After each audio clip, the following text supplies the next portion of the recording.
Open Your Eyes is brought to you by the Belize Bank, our country, your bank, and Smart, bringing people together.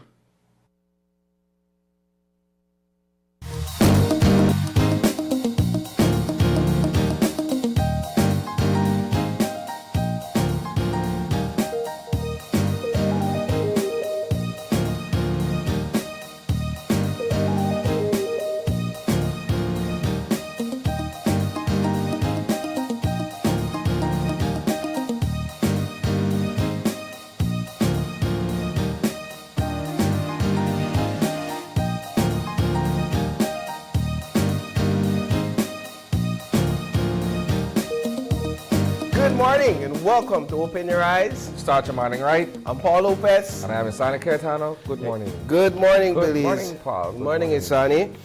It is June 24th, Yes, it 2026. We did our midweek, Paul. We did our midweek and we're almost there at the end of the month and almost at the middle of the year in terms of the midpoint of the year exactly. And I want to say good morning to our audience out there wherever you are. We hope that you're having a wonderful morning, and we do thank you for starting your morning right with us right here on Open Your Eyes. Sunny, I want to start the show quickly by sending a special shout out.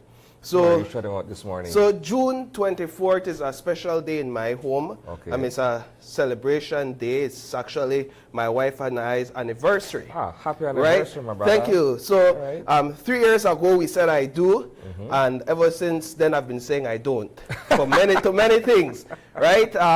Including my temptations, right? Well, yes. We don't talk about that, but I'm sure my wife is out there watching at home, and so I do want to say happy anniversary to her. I said it when I woke up, but you know, sometimes feel a little bit more special when I say it on TV, right? Quickly and without getting too personal, how has the journey been so far? It's been good, you know. I don't know if we've gotten to the hard part yet that people say, oh, you know, it gets hard sometimes. Maybe we're still in the honeymoon phase, but we're two level-headed young individuals. Nice. And so when conflicts or issues arise, we tend to work it out in the smoothest manner as possible and move forward with our lives. That's and so, how it should be, my right, brother. and so, of so course, it's been good. You're also young parents. And then What we're has that also been young. like? Well, listen, we looked at my daughter this morning. She's 1 year and a half, and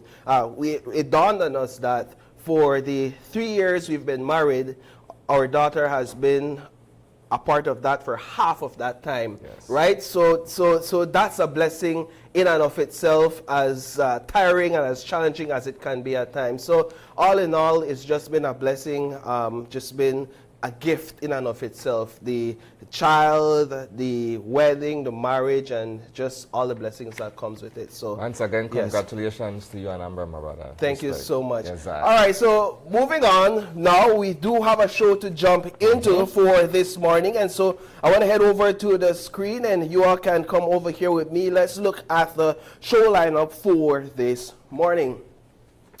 In terms of the show lineup, we're going to start this morning by celebrating World Women in Diplomacy Day. Yes, we will be joined primarily via Zoom by some women diplomats from Belize. And so that's going to be the first conversation we'll have this morning.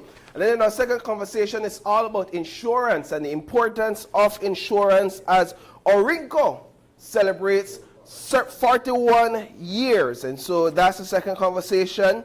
And our third conversation is summertime, and you want to treat yourself to a summer mini market. And so we'll have the organizers of the Summer Mini Market Treat Yourself Life is Short event coming up on set. And then last but certainly not least, the NEBL is in its finals, and the Belize City Defenders will be facing off against the Orange Walk Running Rebels in the best of 5 final series. You know what's on the line?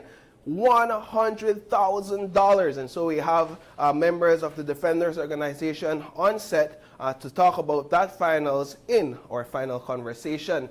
Isani, but what do we have to discuss for our couch topics? All right, so here are the 5 things that you guys need to know before you leave your homes this morning. We're going to be discussing all things Oscar Mira and his family. We've been doing this for the past 2.5 weeks, and it only gets more interesting. So here we go. A formal corruption complaint has been filed by BRC caretaker Edward Broster against Mr. Mira. And of course, he did so with the Integrity Commission, all right? So that's a 2-for-1 conversation there. And of course, yesterday we were able to get the Financial Secretary in on the conversation as well. So we're going to be discussing what FinSec Joe Waite had to say about this, all right? And of course, as we've been mentioning, this Friday is Summerfest 2026, and it's happening down in Dangriga, all right? So we're going to invite you guys to join us down south in the culture capital for Friday. Excuse me. And since we're also talking other events that GBM is hosting, we're also gearing up for KTV The Remix, all right? So that's coming up in a few weeks as well. So these are the main things we're going to be discussing this morning. Paul, take it away. Excellent. So you heard it. There's many things on the lineup to discuss this morning. And so perhaps we can begin with the start of our day yesterday, which was today's Wednesday, so Tuesday. The start of our day yesterday saw us in Belmopan first thing in the morning, Isani. Yeah. We were with the UDP caretaker for the Belize Rural Central, that is Mr. Edward Broster, and he paid a visit to the office of the Integrity Commission in Belmopan, an office, by the way, that if you don't know where you're going, you'll be unable to tell that that is the office of the Integrity Commission. So let me There's jump in. no signs, absolutely Let nothing. me jump in quickly here, Paul, right? I'll ask you what that experience was like in terms of that particular moment. But from the footage that you were able to share with us yesterday, Yeah. the office is nondescript, right? Nondescript, that's one way to put it. It seems like it's lonely and off the beaten path, but maybe it's also in the heart of Belmopan. I don't know. Describe that for us. Yeah, so it's somewhere in the Mountain View area. Okay. So that's further back into Belmopan if you're familiar with the geography of Belmopan. And what we knew in terms of the location was from Google, right? So Google gave us a location because I don't think the Facebook page has the location, and I'm not sure I found a website. And so when we got there, it just looked like a house, like a plain house. Yeah. But this is the location that was given to us. So there it is. You're seeing it on the screen. So when Mr. Broster walked in, he too was not sure whether this was the Integrity Commission office.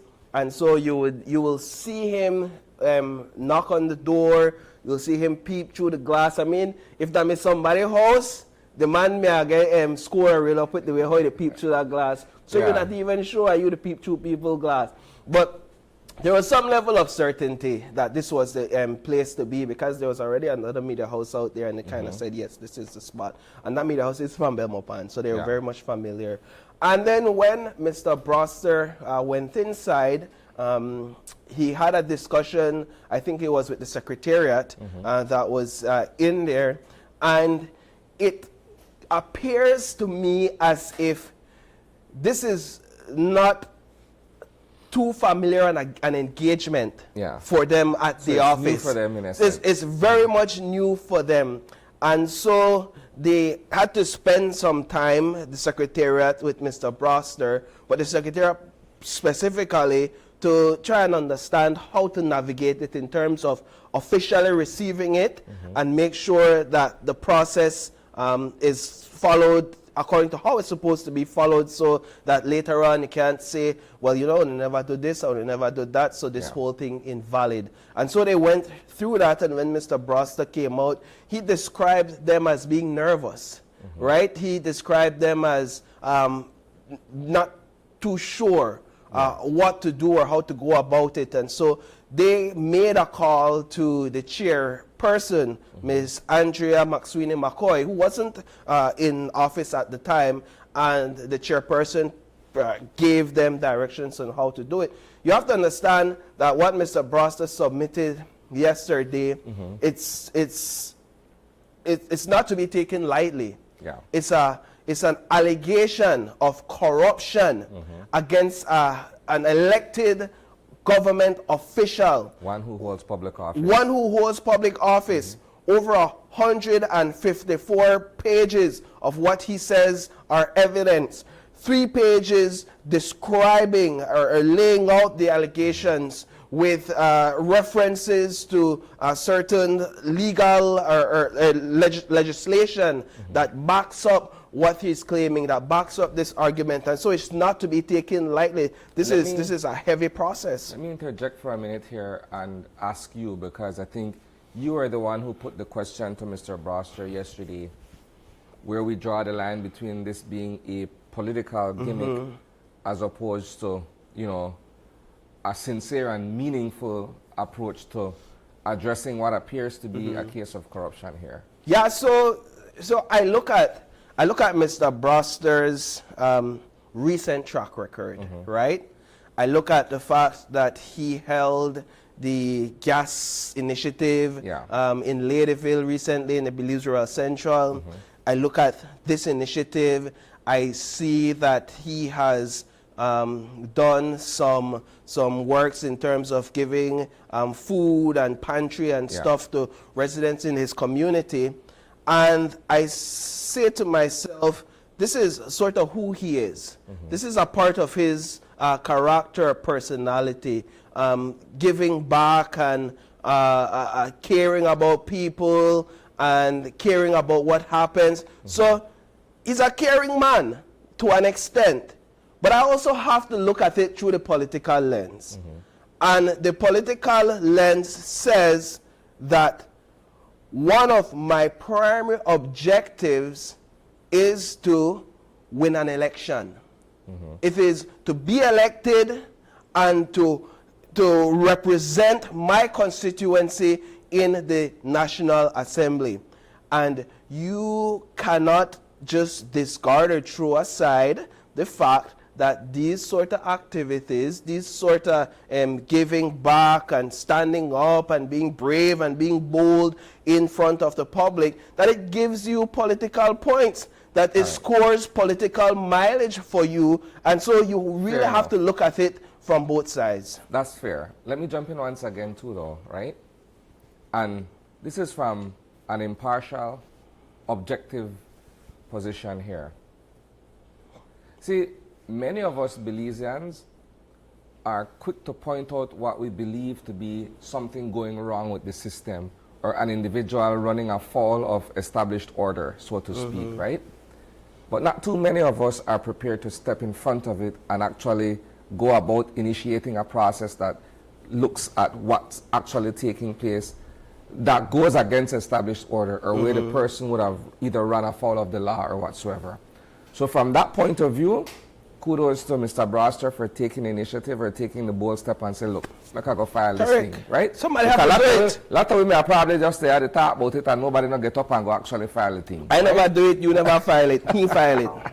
Right? Or any member of Joe Public for that matter, right? Correct. Good. So, but this is what I'm looking at, Paul. Now, the Integrity Commission, just as recent as last week or so, was sworn into office, right? So now perhaps this is their biggest thing right out the gate. You're correct. Right? So they have this in front of them.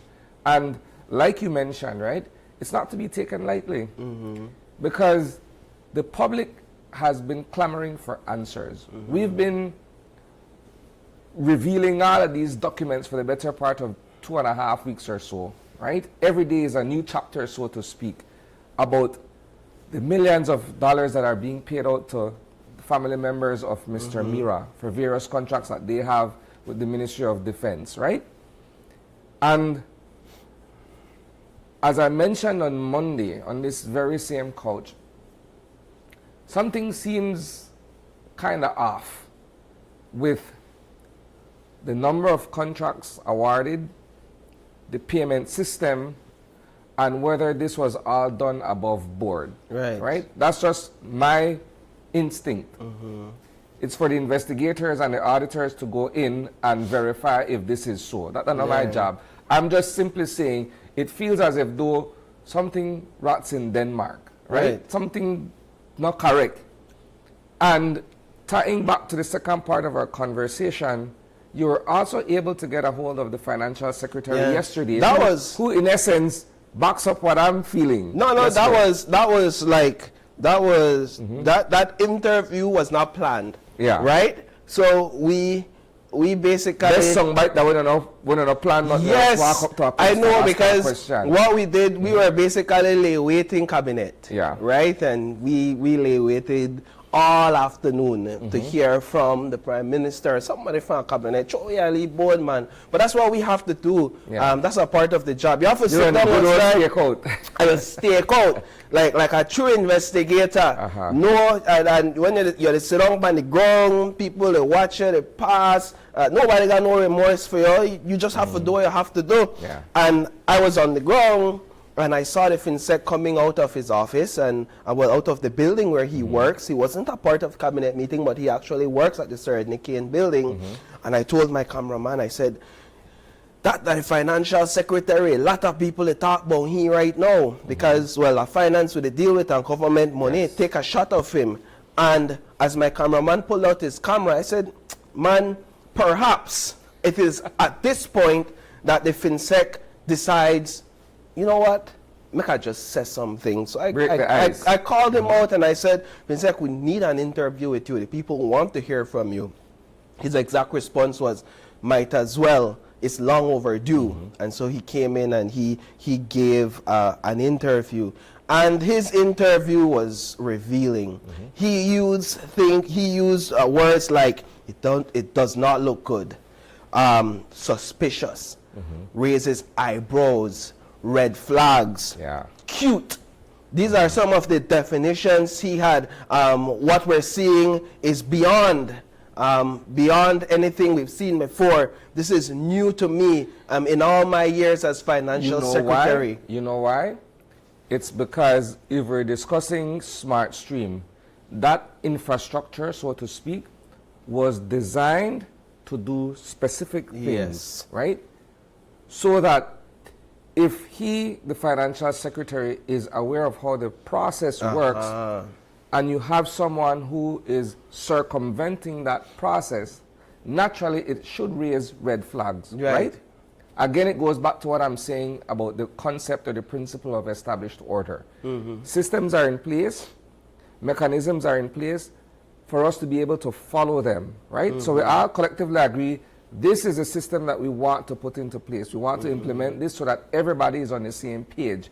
Now, when you have someone who deliberately, or for all intents and purposes, decides to abrogate that, then clearly you go against the established order, right? So when you look at the payment system or the payouts that were made, obviously this has to be curious to someone like the financial secretary who is familiar with how the system very familiar. And so now with his explanation, which revealed that it begins at the clerk. The clerk signs off on an invoice that comes in, goes to the financial officer, who then does the final checks and signs off if it is below $10,000, and the accounting officer is supposed to review all of that and make sure it's correct, even though the signature is not required according to the FinSec. And then if it goes above $10,000, it goes to Treasury for further approval.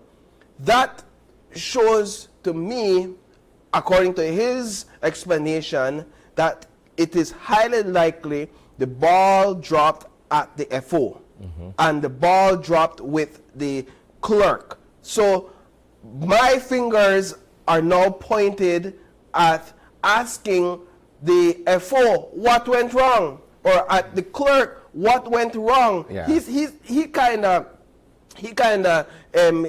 gave Minister Mira a bit of redemption, right? And even as the Minister of State, in simply saying that it is not usually the case that Minister of States, junior minister, or substantive ministers get involved. And sometimes it's not even the case that CEOs get involved. It usually stops at the AO if it is below $10,000. So what were they doing? And why did they not raises raise a the flag? following question, right?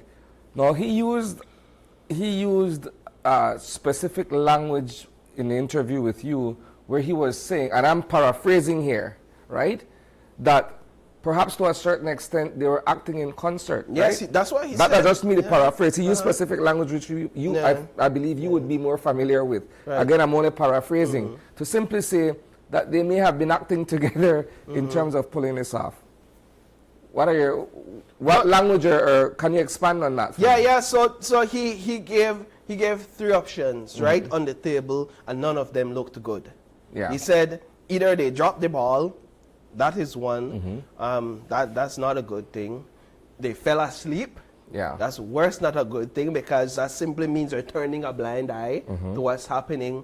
Or, and I can't remember the exact word, but to use how you described it, they're in cahoots. They acted in concert. They acted in concert in terms of ensuring that these payments went about in this manner. And so there needs to be a revelation or an explanation as to whether or not, in the same manner that Minister Mira is on administrative leave, whether the FO or the FOs at the time, the clerk will also be placed on administrative leave pending that investigation, and whether the AO at the time will be placed on administrative leave pending that investigation. So let's go back a bit for a second here as well, Paul. Last week, we reached out to the former CEO in the Ministry of Defense, retired Brigadier General Dario Tapia, right?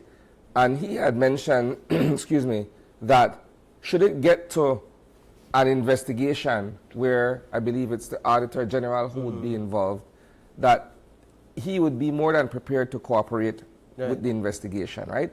It's not to say, much like the FinSec said, at a certain level, it does not necessarily involve the CEO, a junior minister, or even a substantive minister of a particular portfolio, right? So it starts and stops at that lower rung of that ladder, right? But at the same time, though, like, the question that we have as members of the public is that how do we put someone at the helm of a government ministry and all of these curious things are taking place and the leadership of that ministry does not know? Exactly.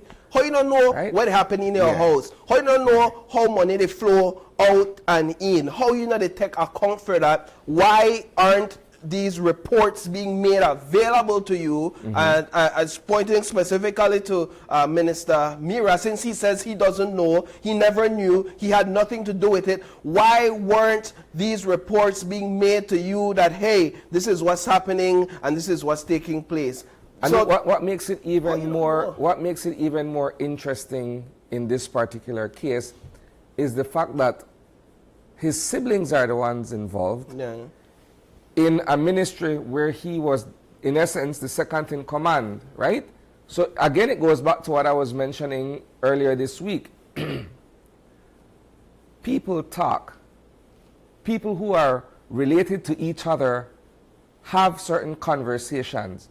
More so if it's coming out of an area where all of them have vested interests, right? So you have the junior minister who sits as second in command of that particular ministry. You have his siblings who are contracting with the government through that particular ministry. You mean to say they don't have any kind of conversations about these contracts or the payments, right? And I find that hard to believe. I use the example that I used on Monday, right? I come from a fairly small family. My career and my profession is completely different from what my younger brother does. But every so often when we meet up at my parents' house, we have certain conversations and he gives me an update as to what he's doing. Not only in his professional field, but in his extracurricular activities with work that he takes on. And similar, I give him an update as to where I am. And we just talk casually, right? So, and we had two different lanes. So with all of there are people who they bite from the same pie or not talk about how the pie tastes or who make the pie or whatsoever. I find that to be a bit curious. And that brings me to the question of the audit. And I ask, who will be conducting the audit?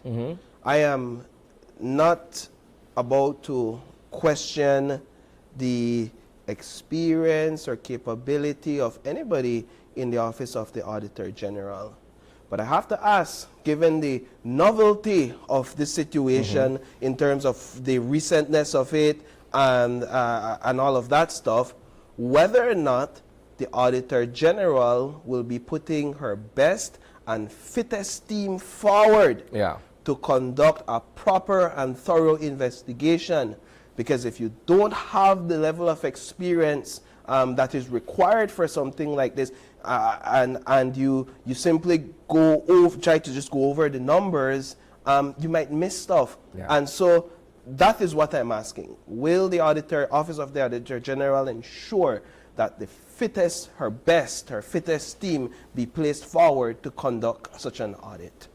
So when I was following the series of interviews that you conducted yesterday, there was another Q&A that really kind of raised my eyebrows. And this is the one with the president of the Public Service Union, where he was saying that, in essence, for something like this to actually have the teeth or the gravitas, it should have gone through the National Assembly. That's what he's right? saying. So expand on that for me. Yeah, so what he's essentially saying is that the Auditor General does not report to the Prime Minister, the Financial Secretary. So he questioned, why is it that the Prime Minister tapped the Financial Secretary to request an audit from the Auditor General when the proper process is, if you want the end result to be that this thing becomes public through the National Assembly, you tap the National Assembly clerk and have her request an audit, and then that audit is then given to the National Assembly clerk, who then presents it to whatever minister who holds leadership in whatever committee,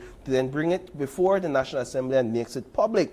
What the president of the Public Service Union is concerned about is that if the channel which is being employed here says Prime Minister, FinSec, Auditor General, that when the results are brought about, that the channel will be in reverse. Auditor General, FinSec, Prime Minister, in terms of how the results pass through. And the concern is that when it gets to the Prime Minister, the Prime Minister may decide, I will shelf this somewhere in some dark room. And I think the Prime Minister was taken aback, and he was a bit offset by me challenging him in asking him if he can commit to ensuring that the findings will be made public. Because I'll tell you the truth,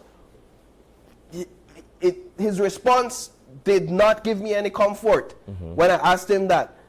Because he basically said something to the effect of, yes, I think we can make that public once the findings are completed, but not to say, yes, I fully commit definitively that it will be made public. And I understand when you find the results, you probably have to go through your legal team and discuss what needs to be, what you can say, what you can't say. And so he said, yes, in yesterday's interview, this is all I can say at this point in time. But the people want to know, what's the point of going through all of this, and then you can't make a commitment to people that we're doing all of this so that this is made public and you can find out what happened. These are the bureaucracies that the Belizean people have to battle with when dealing with the government, right?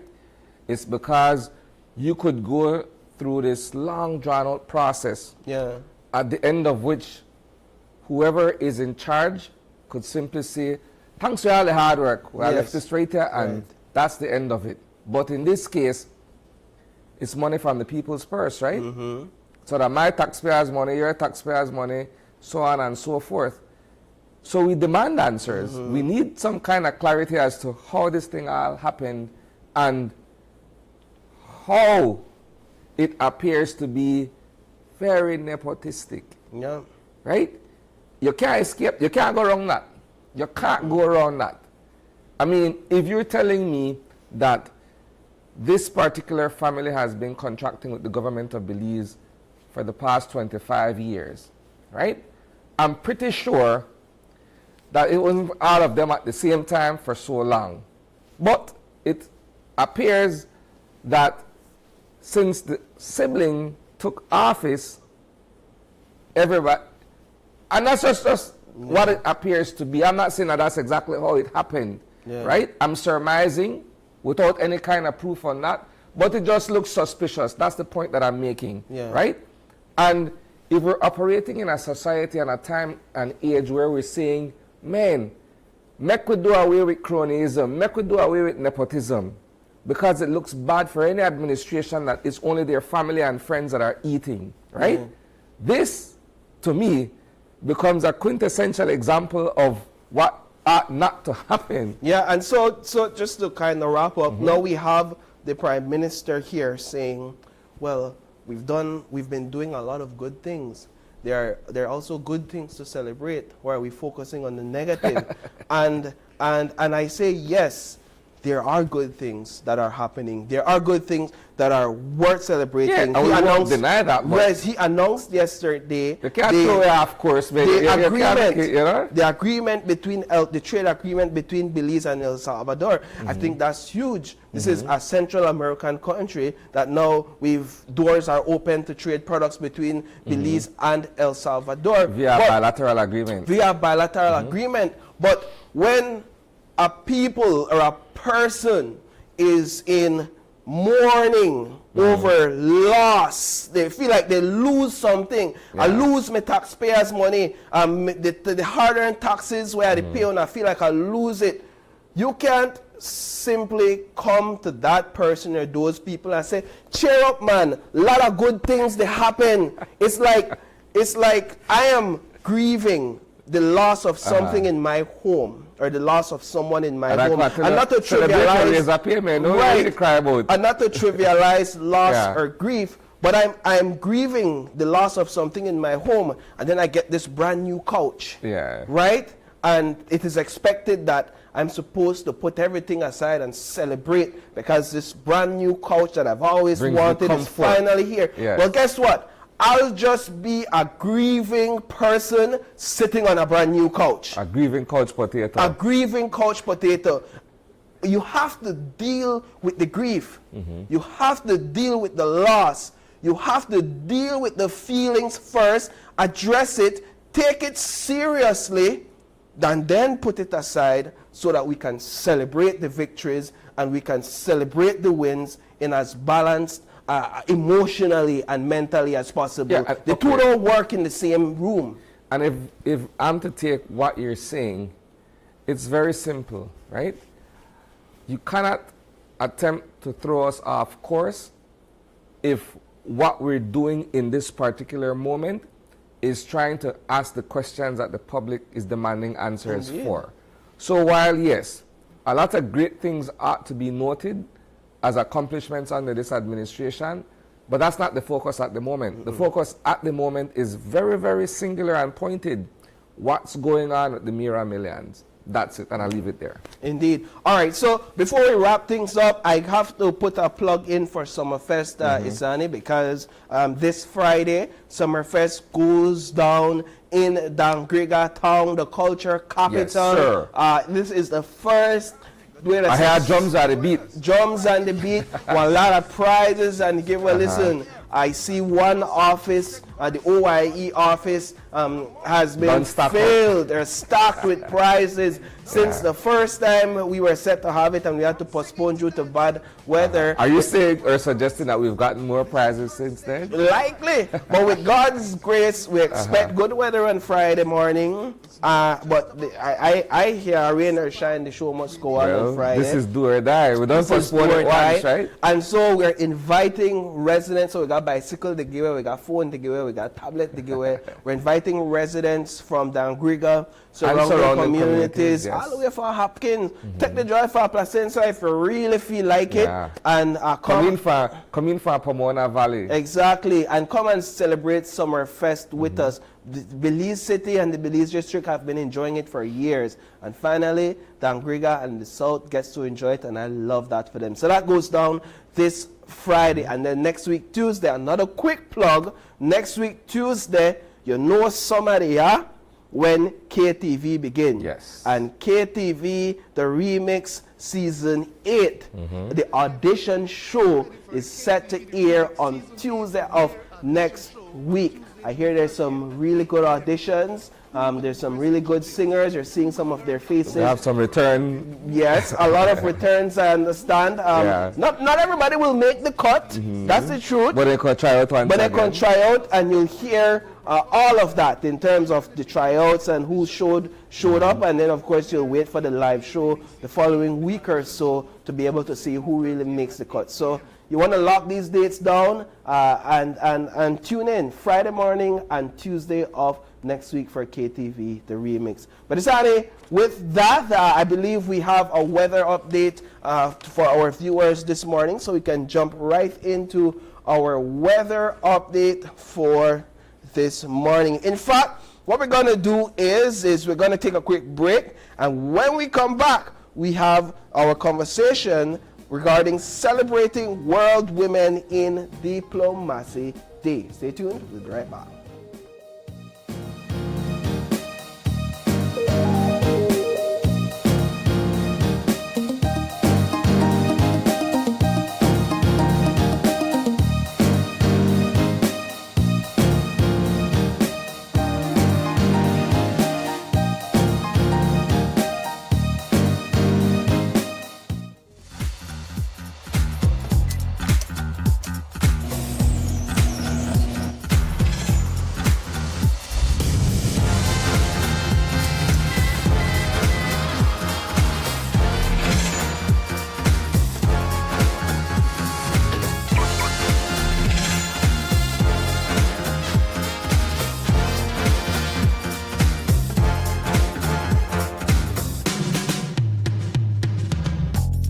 Introducing BB Insurance, built for Belize.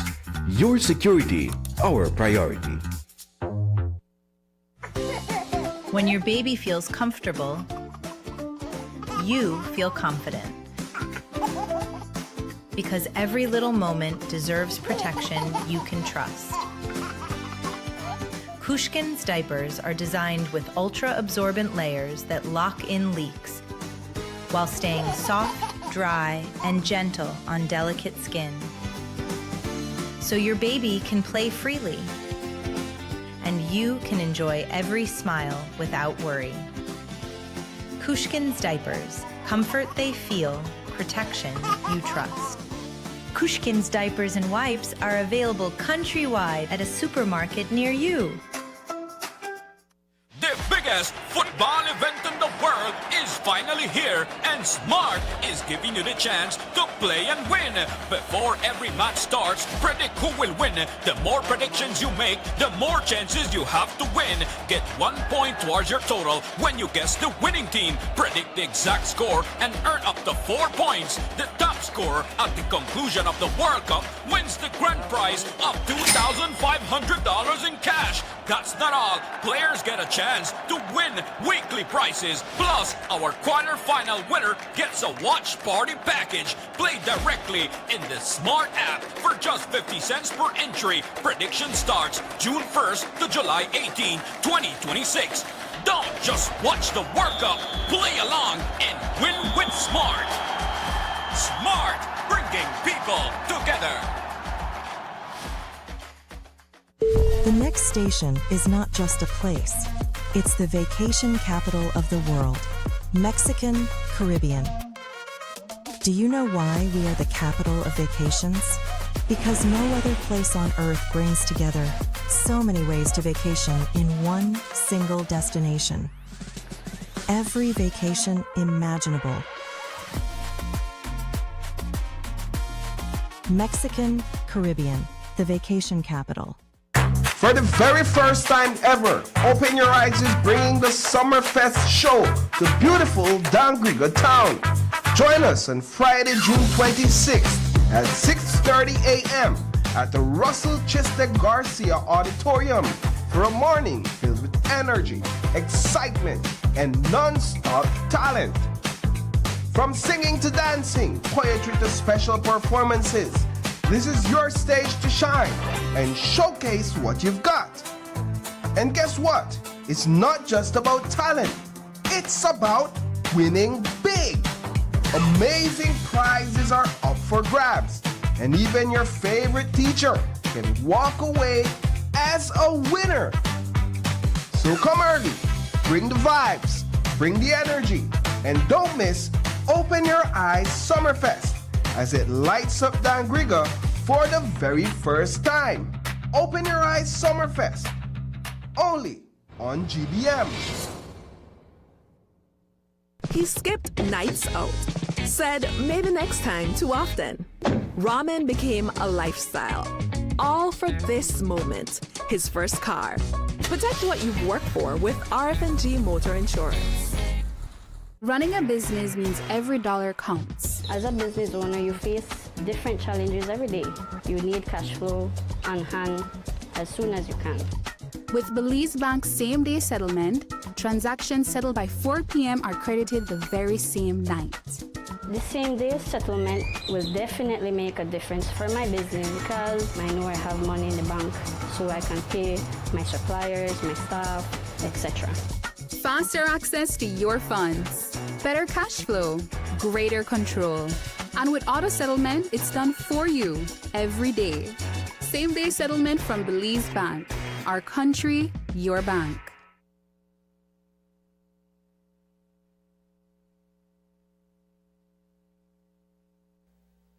Hello, friends. This is Dr. Bob Roberts with another 60-second sermon from God's Word.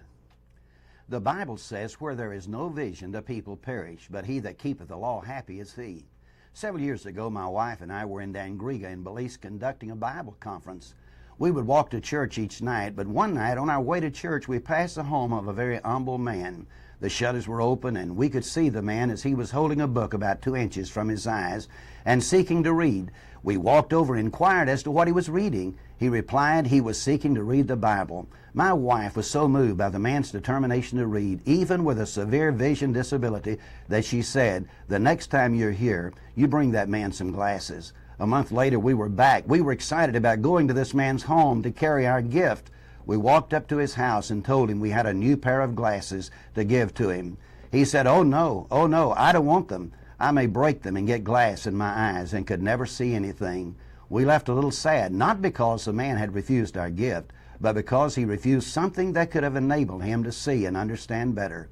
As we left that day, I thought of Proverbs 29:18, where there is no vision, the people perish. Jesus Christ has come to show us the way to God. Trust Him, and your eyes will be open to eternal truth.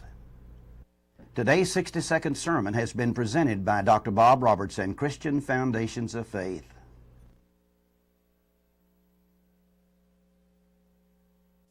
Money travels fast, so make sure you check it before you spend it. Here are 4 easy ways to know your money is real. Look, feel, tilt, and check. Look closely at your note by holding it to the light to see the watermark and the note value. Notice how the see-through image completes itself perfectly. Feel for authenticity. Run your fingers over the raised portrait and the bars on the edges.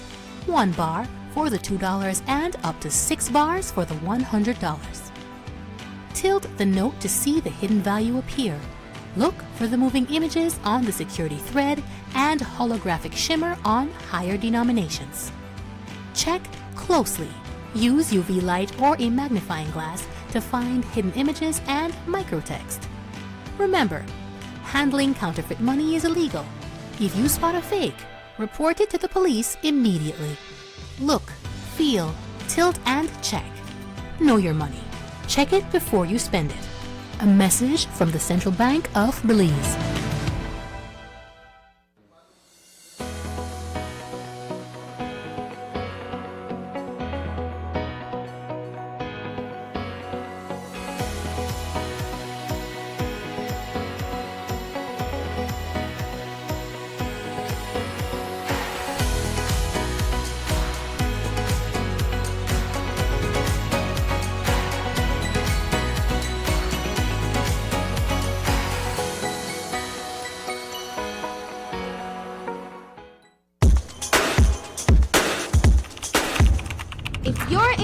production. If you've got a sharp eye for what audiences care about, think quickly on your feet, and you're a strong writer, this could be your way into digital media. Greater Belize Media is looking for a digital associate. It's an entry-level, full-time position and your chance to get hands-on experience in journalism and digital storytelling.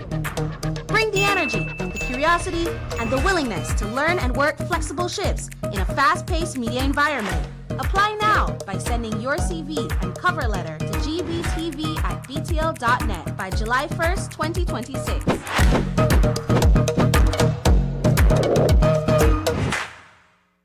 He skipped nights out. Said maybe next time too often. Ramen became a lifestyle. All for this moment, his first car. Protect what you've worked for with RF&G Motor Insurance. Ever had your car declined?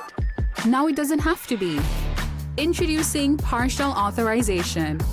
If the car doesn't cover the full amount, it notifies you what's available.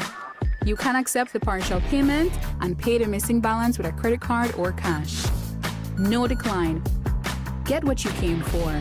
Partial authorization now available. Belize Bank, our country, your bank.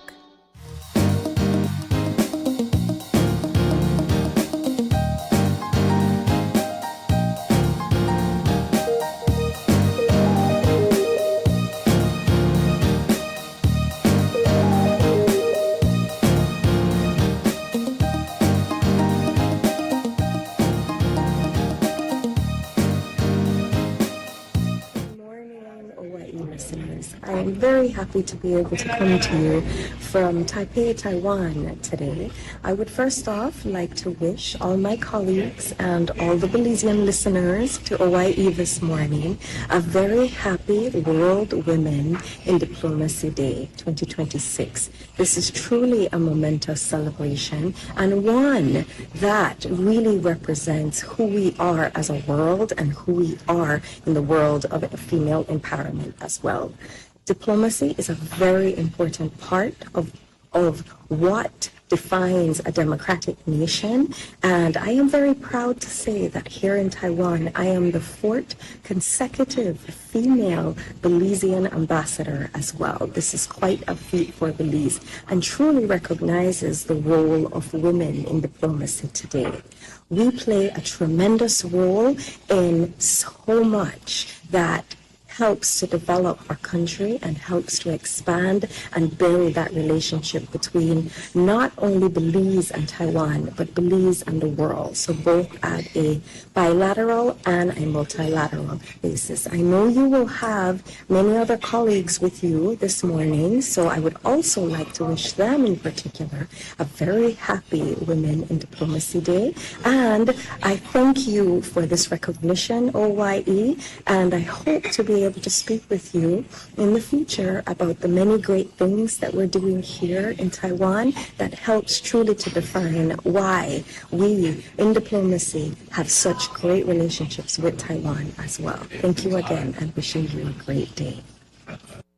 All right, that was Her Excellency Catherine Min. She is Belize's ambassador to Taiwan, and she was coming from Taipei.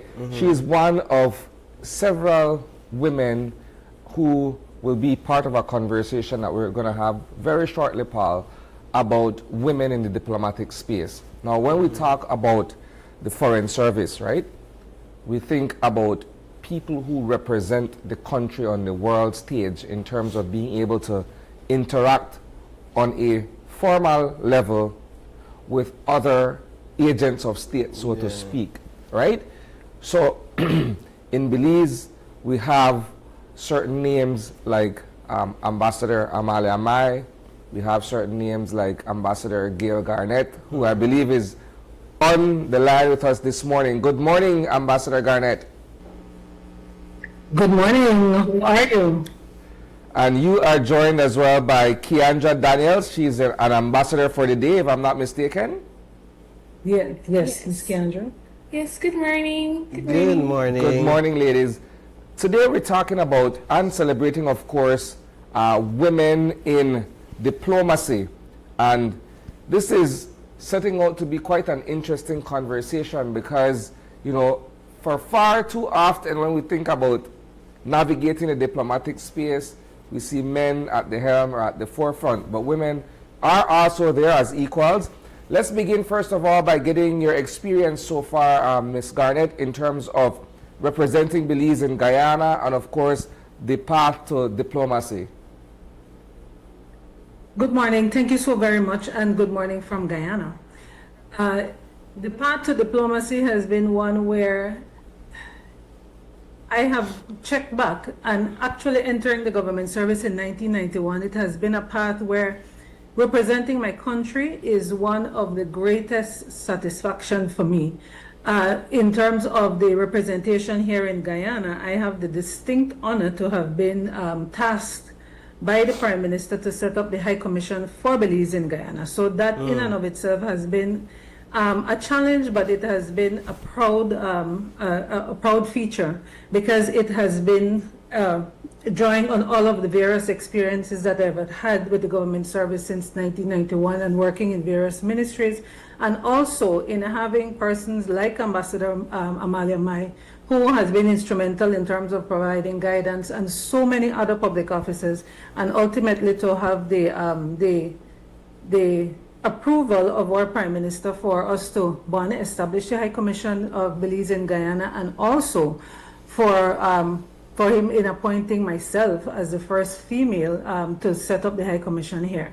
Belize and Guyana share a very good relationship. It has been one where we are building on what has been put in place in terms of the scholarships that have been provided for various individuals to come here to study. It's also building on medical programs that are here, and we have a number of doctors who are here.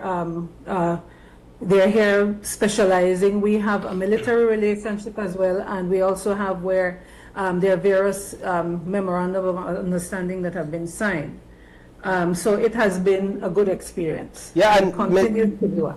Ms. Garnett, it is so heartwarming to see you have a young lady beside you as well. So you aren't only setting the trend, but you're also making way for young women to follow behind you. I want to talk to Ms. Daniels briefly, just to talk for her to share a bit of what her experience has been like in the office.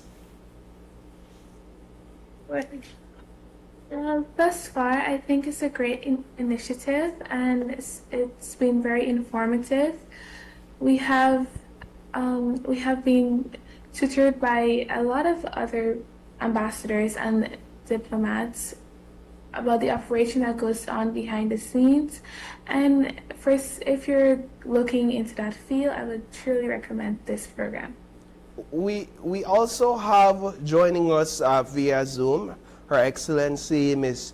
Janine Felson. She's the ambassador to the United Nations, and so we want to introduce her and bring her on as well. Her Excellency Felson, good morning. Good morning. It's a pleasure to be with you and with Open Your Eyes. It's a pleasure to have you. Similarly, kindly share what your experience has been like in the office. Well, you know, I started off my career with the government of Belize in the Ministry of Foreign Affairs in 1998, working as the first in-house legal counsel for the Ministry of Foreign Affairs. And over that period of time, I've had the honor and the privilege to work with many other women and men from the Foreign Service. I had the great honor of working with David Gibson, who really helped usher my career as a diplomat. And I must say that it has been a long haul getting to this particular position as permanent representative of Belize to the United Nations. But it has been one that has been filled with a lot of learning experiences. I'm very happy to have contributed to many different processes, including some of the very early memorandum of understanding and agreements with some of our bilateral partners, as well as working in the multilateral space, which I now occupy, but working with persons like Jan Gandhi on tax competition, working on issues around oceans and law of the sea, working on issues relating to technical or technology. And so it's been a really a very rewarding experience, but I hope one that has been more impactful for Belize than just for me. Thank you. In terms of representing Belize on the international stage, what would you guys say would be some of the challenges that you face as women in this particular field? I'll let Gail go ahead. Janine, you knocked that one over to me. As women, you know, quite frankly, my approach has been one, and throughout my career, whether it's in this current position and also in the government service and also in other areas that I have worked, I don't approach the job as being a female. I approach the job as a Belizean and a person who has been given the duty and responsibility to represent my country. And so that is my main focus, because I wouldn't, if I focus on being a female, then I'm putting a blinder on, and then it doesn't allow me to be able to look at a situation or to look at a conversation without any barriers. So I will not say to you that I have entered a room and say, well, you know what, I am female, so I am boss, or I'm the only female in here, so I must then go into the shadows. No. It is where country comes first, and the position of what my country represents, and also the duty that I have to Belize and to Belizeans. And for you, Ms. Felson? Yeah, well, you know, the multilateral space is fairly dominated by male diplomats. So there are only, out of 194 countries, there are a little bit more than 40 female permanent representatives. And it is, whilst I completely agree with Gail that, you know, first and foremost, we represent our countries, and so a gendered approach to diplomacy is not necessarily something that you enter a room with. I will say that working with the Circle of Women Permanent Representatives here in New York, we do share challenges. It is something that we are very aware of. Men speak a lot more time than women. Women tend to have to reinforce each other's messages, because oftentimes you will make a statement, it won't get picked up, but if a male diplomat makes the statement, that statement gets picked up. So there are ways in which we, as a community of women PRs, work together to try to amplify our voices. We've also pushed in many ways to ensure that representation on processes will reflect a gender balance. So oftentimes when there is a negotiation on a particular issue, we will ensure there's a male and female diplomat co-chairing a process, because it's very important to reflect that gender balance. It's very important because in many ways women bring a different manner of negotiation in a room. So I co-chair several processes for the United Nations President of the General Assembly, as well as for in international law, and I have a male counterpart, and we operate very differently. But it's very important to recognize that whilst you can go within a room without a gendered lens, ultimately that gendered lens is reflected back on you and how you negotiate. So it's really important to try to support each other as much as possible, and get men to support. Key first. Thank you. Excellency. I want to go for a minute back to Ms. Garnett, where as the High Commissioner, you're also interfacing with the CARICOM Secretariat seated in Guyana, and of course your interactions with Dr. Carla Barnett as the head of the CARICOM Secretariat. What has that been like as both Belizean women? You know, it has been where Janine is quite right in terms of power numbers and also women supporting other women. So the interaction with Dr. Barnett has been one that has been very rewarding, because I will share with you, and when we go back to Ms. Daniels, who is sitting here with me, who is High Commissioner, the High Commissioner for the day at the High Commission of Belize here. It is where I came to Guyana and we established the High Commission here and set out to find a partner for us to be able to set the path, or to make it easier to pay it forward for young women in Guyana because of the various things that Janine mentioned. So at the High Commission here, we decided to partner with the Imperial House, and the Imperial House also runs it has a Girl Talk, it has various other initiatives that it does, and it focuses primarily on building character and building confidence in young women.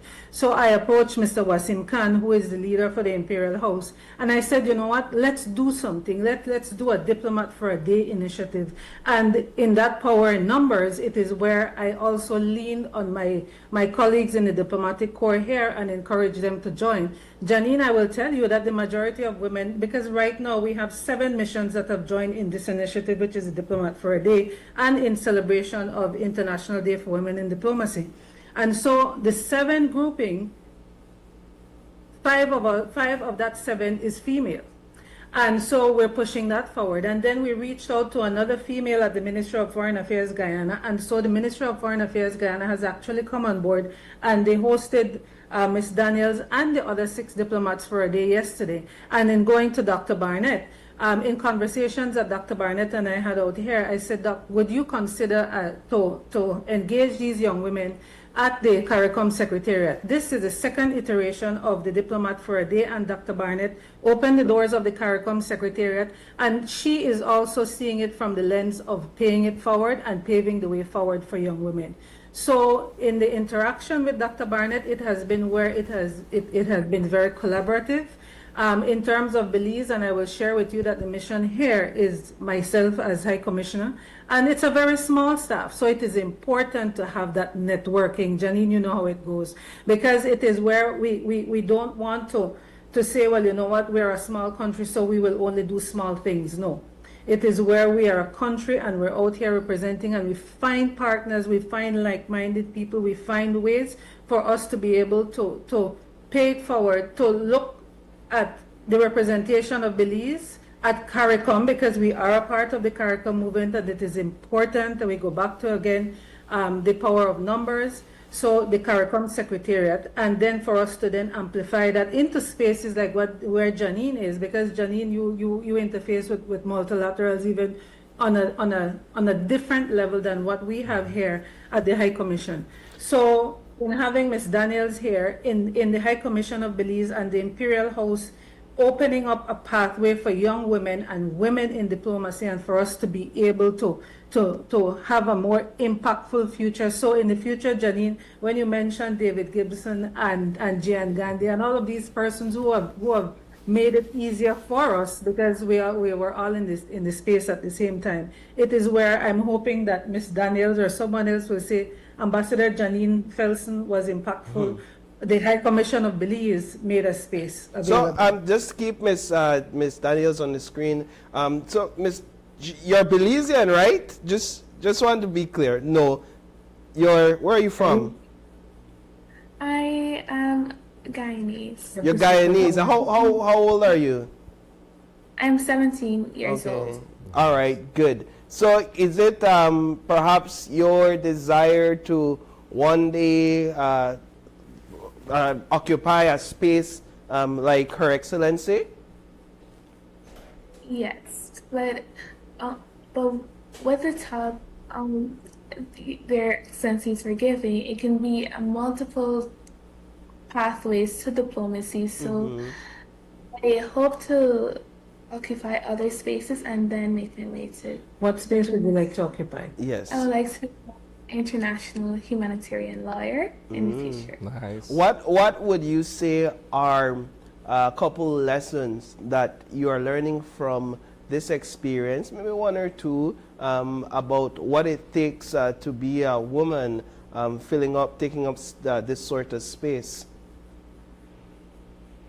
Well, one very important lesson Dr. Carla Barnett reinforced yesterday was it's a huge responsibility, and you're not only acting on behalf of yourself, but you're acting on behalf of your country. So with career paths like that and international spaces, you have to remember the responsibility you have to your people and to whomever you are trying to push a little bit more. And the second lesson was it's even though in public you may see the diplomats briefly, there's a lot of work that goes on behind the scenes, and for that I really appreciate what they do. It's such a solid lesson, solid lessons. Her Excellency Garnett, you're doing a great job. I just want to tell you that that's really encouraging. Well, ladies, I'd like to offer you all an opportunity to just give some parting words, perhaps some encouragement to your fellow women diplomats out there at this time. I'll start with Her Excellency Felsen. Thank you very much. So first of all, I think it's important to acknowledge all the women who are working in diplomacy in the Ministry of Foreign Affairs, who don't get the opportunity to sit in programs like these, but who are doing a lot of work. I recognize Ambassador Borland and all the Foreign Service officers working under her. They have been incredible. And I hope that as we continue to institutionalize diplomacy as a professional part of the public service, that more and more women will have the opportunity that I have been given. And I want to emphasize that one, just like the name of your program, Open Your Eyes, always keep your eyes open for opportunity and take them, seize them. Women have to lean in oftentimes. We don't necessarily get offered opportunities, so it's important to seize them. Two, always keep a learning eye. So never rest on the knowledge that you have. Always seek out new knowledge or find those with knowledge that can help you improve yourself. And three, don't be shy. Don't fear rejection. Always put your best foot forward.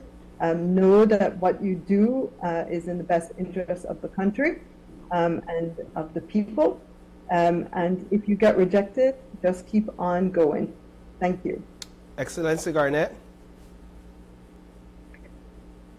Janine, I echo all of what you have said, and I've also shared with the young women who are participating in the Diplomat for a Day initiative here in Guyana, and also to my females in Belize as well, because I will tell you that I am from Santa Elena, Cayo, and so it's where I have never really taken no for an answer. I will never assume that I am always right. I just keep reading, keep informed, keep pushing. And just keep swimming, because we cannot all shine bright at the same time. Everybody shines in their own space at their own time. Your experience does not define who you are. Failure does not define who you are. It's always to get up, brush up, move on.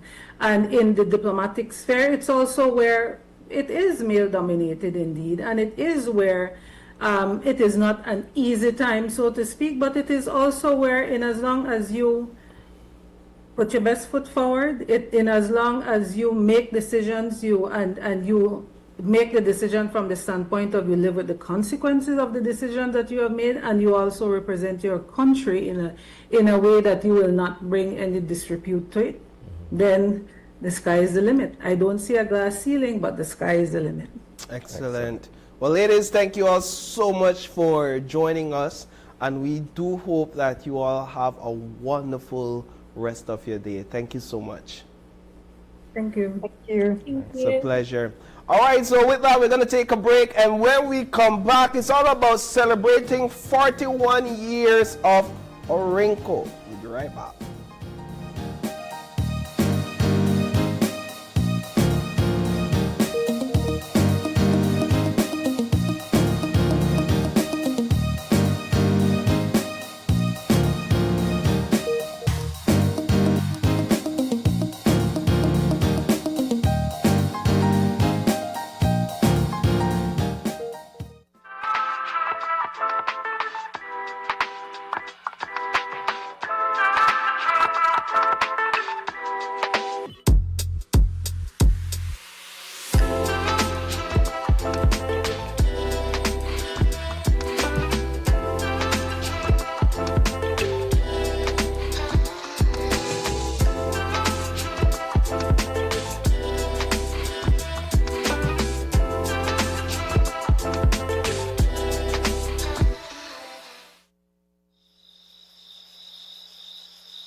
No one should be up at this time.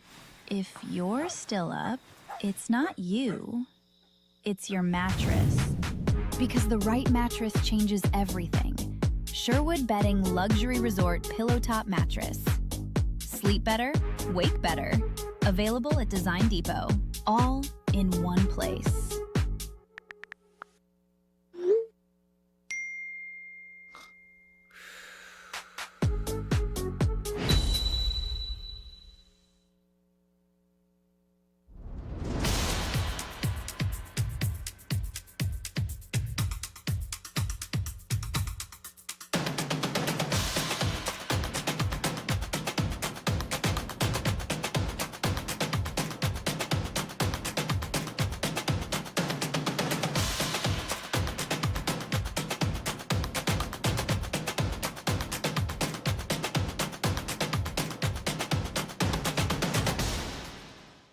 The wait is over. KTV is back and bigger than ever. Get ready for the KTV The Remix Season 8 premiere audition show on Tuesday, June 30th at 8 p.m. Who will impress the judges? Who will earn a golden opportunity to move on to night one? And who has what it takes to become Belize's next KTV superstar? From powerful vocals to unforgettable performances, the journey begins with the auditions. Don't miss the premiere of KTV The Remix Season 8, the audition show, Tuesday, June 30th at 8 p.m. One stage, one dream, one chance to call yourself the KTV champion. Only on Greater Belize Media. The next station is not just a place, it's the vacation capital of the world.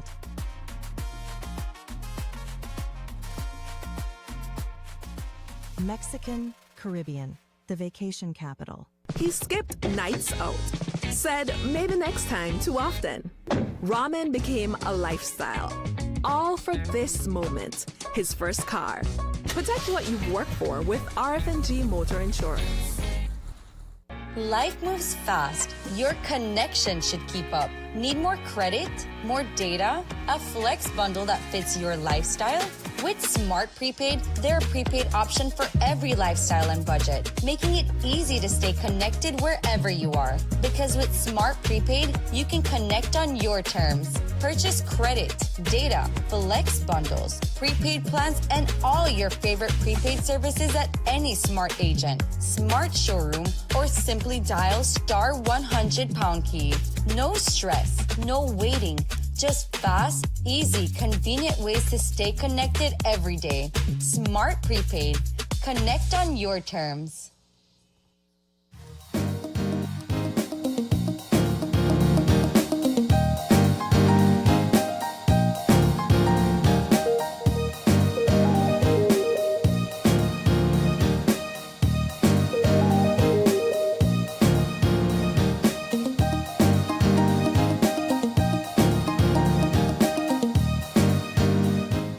With us, this is our second conversation for this morning, and it promises to be an insightful one.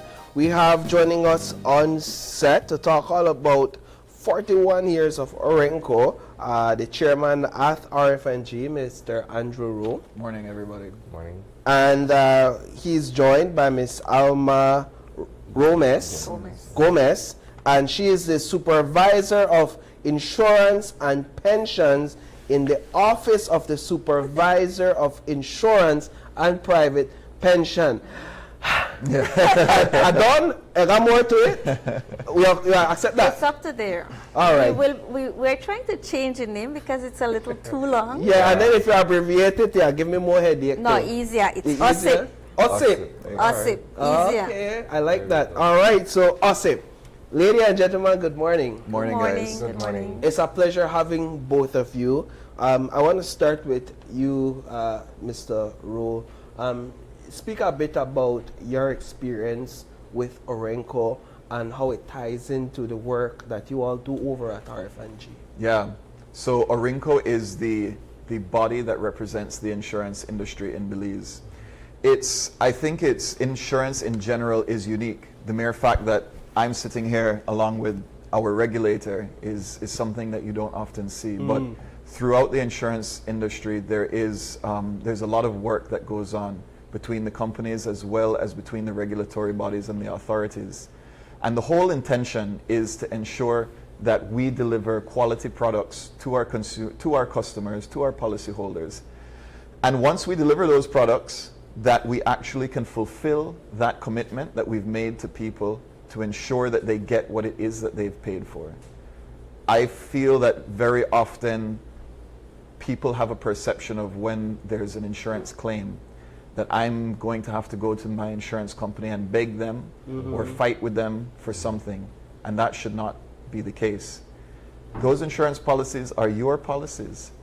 You paid money for it. Your name is on that policy. It's written very clearly what you are legally entitled to. And so there should be no fighting. There should be no begging on behalf of the companies. You should be able to walk into your company and be able to have amicable conversations. It's not always going to go the way you might think it does, but it should be reasonable, and you should be able to get the money what's due to you so that you can go along with your life and get access to the funds that you consciously thought that you may need one day, and therefore purchase an insurance policy for.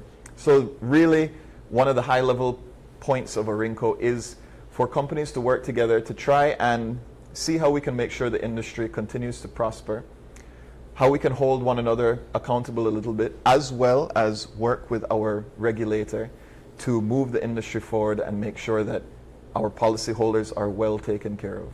Stepping back just a bit to what you mentioned about the perception that someone has to either come begging or come prepared to fight with the insurance company to receive whatever payments that they need based on the situation they're faced with.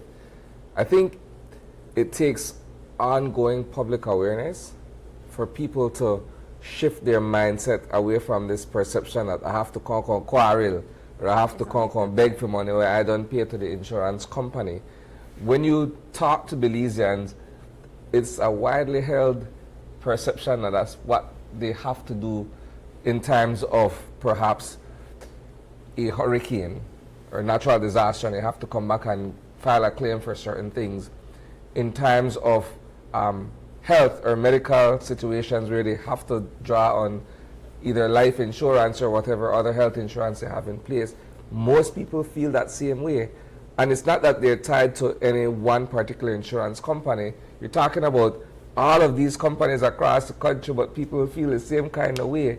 How do you tell, in your case, Andrew, how do you tell your customers, or how do you build that confidence in your customers that they don't have to feel that way coming to RF&G?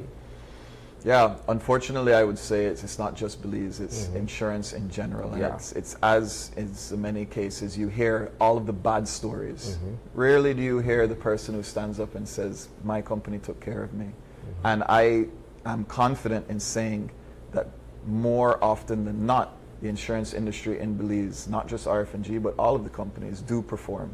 Yes, there's instances where they don't.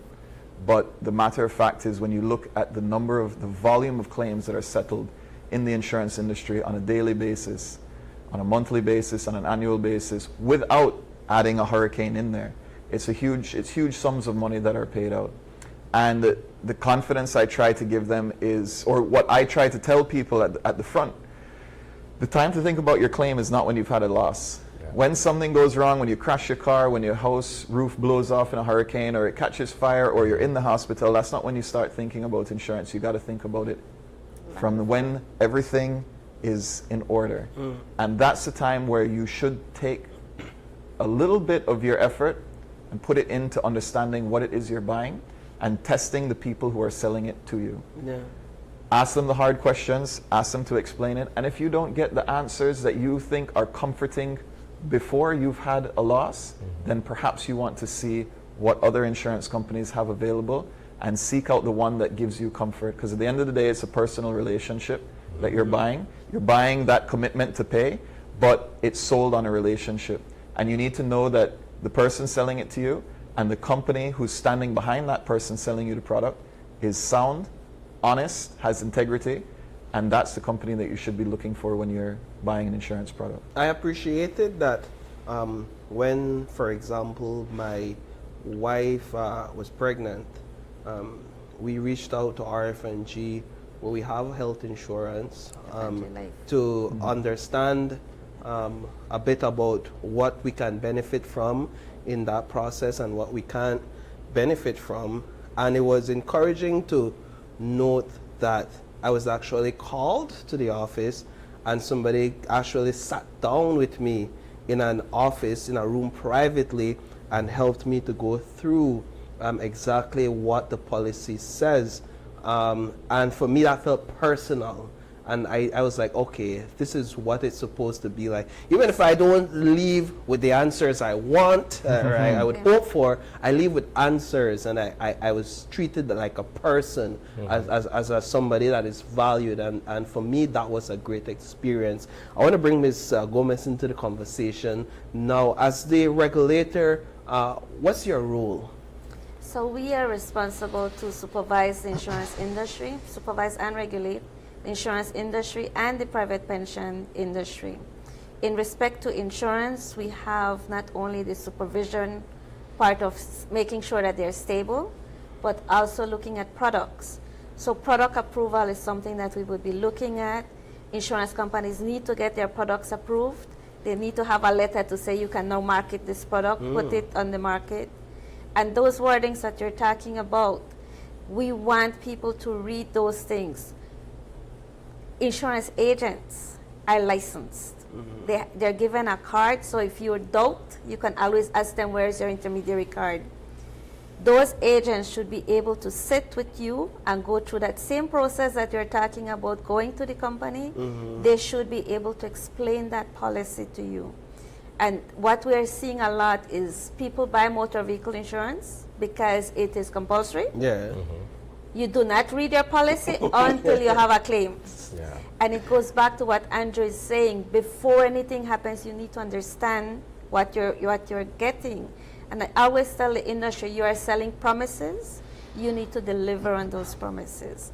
So my duty is to ensure that they deliver. But how does the supervisory authority ensure that the language contained within policies or products are as easy to understand as possible for even the most commonest of persons? So what we have historically, we had inherited like English language back in the colonial days. So some of the policies are extremely long, and you hear about the fine print.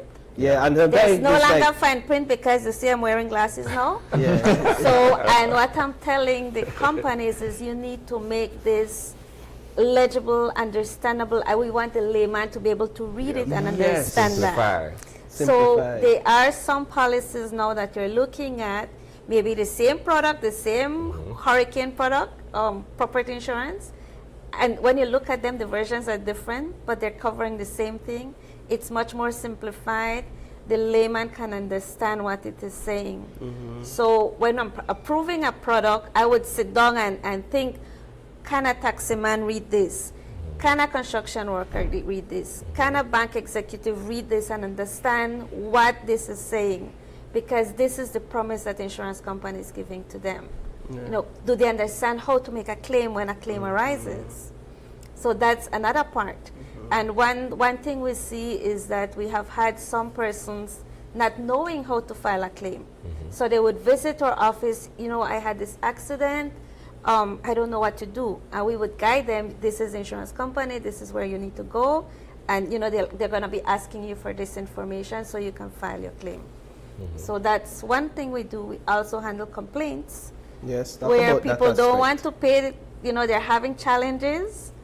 They would come to us, file a complaint. There's a form on our website that you fill in, give us all the information, and then we try to liaise with the insurance company, find out what is the issue, and see if we can resolve that one.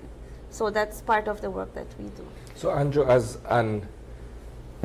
a former employee, you're a member of Orinco. You're no longer in that capacity, but speak to us about the milestone based on your previous experiences as part of Orinco. Milestones with Orinco.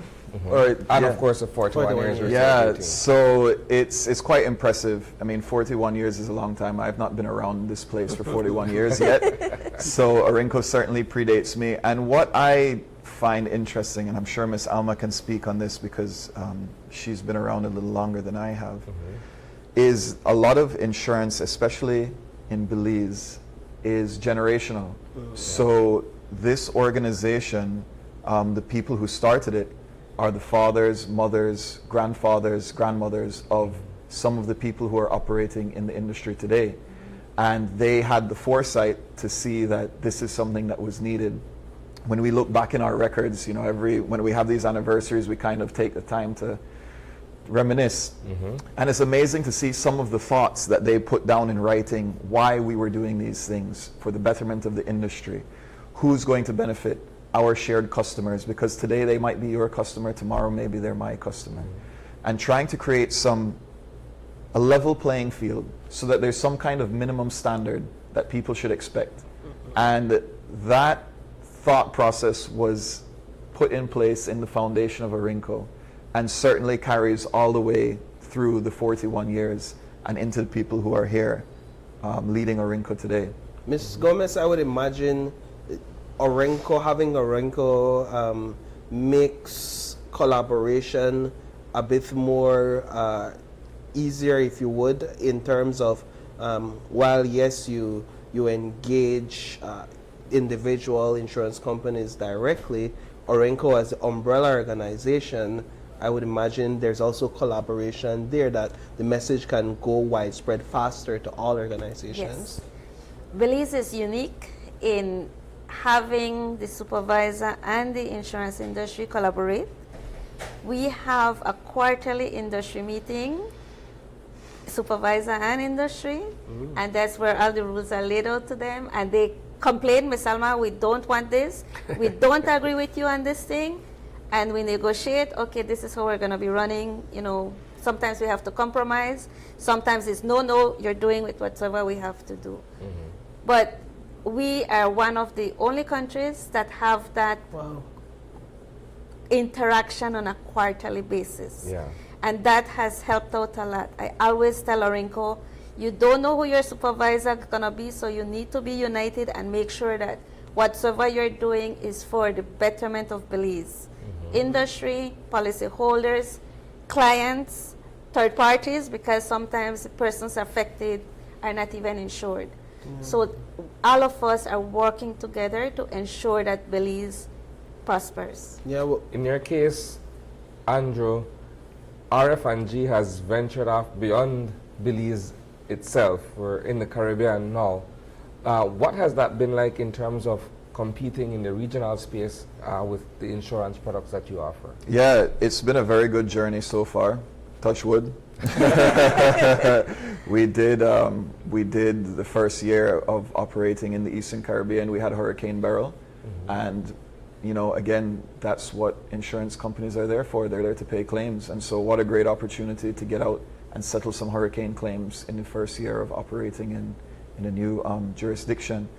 From the regulatory point of view, it's given me the opportunity to see different regulators in action in different countries, and I can say that it's created for me a greater appreciation of the approach that the OSIP has in Belize, the collaborative approach, the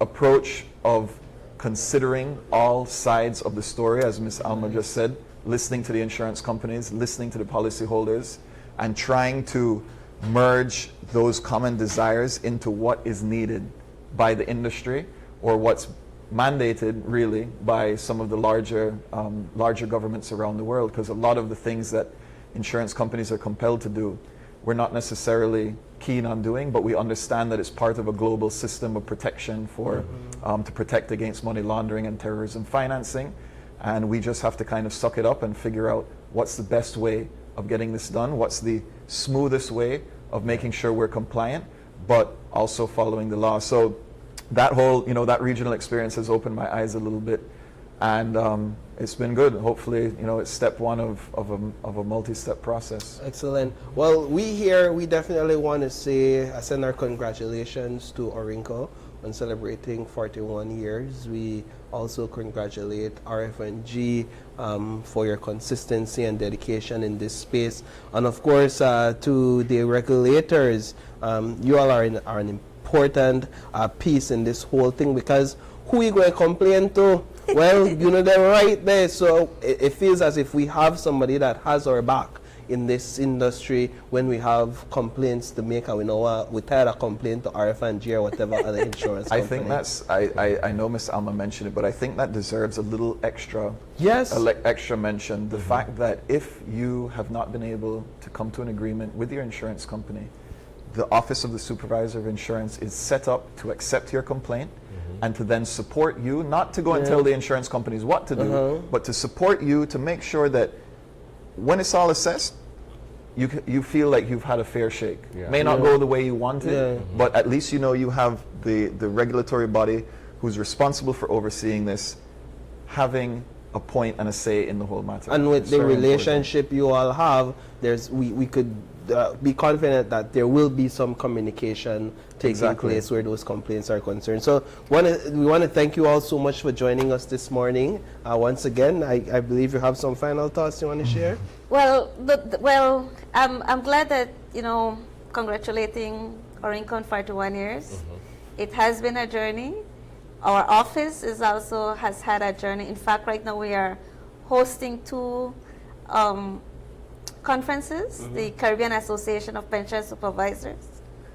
Today it ends. Tomorrow the Caribbean Association of Insurance Regulators starts, another 2 days.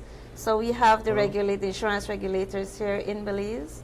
We are also a founding member of the International Association of Insurance Supervisors, which is the standard setter for insurance. And that is what Andrew is saying, I have to follow these standards, whether I like it or not. And in those standards, we do have to adapt it to the jurisdiction. So it is adapted to Belize. But overall, Orinco has worked along with us. Agents have worked along with us. A lot of them started, left, returned, and now their children are now doing the same thing as, they had with respect to insurance companies having that generation. Excellent. Well, thank you so much for joining us on set. Again, congratulations to Orinco. With that, we're going to take another quick break. And when we come back, it's all about treating yourself to a summer mini market. Stay tuned. We'll be right back.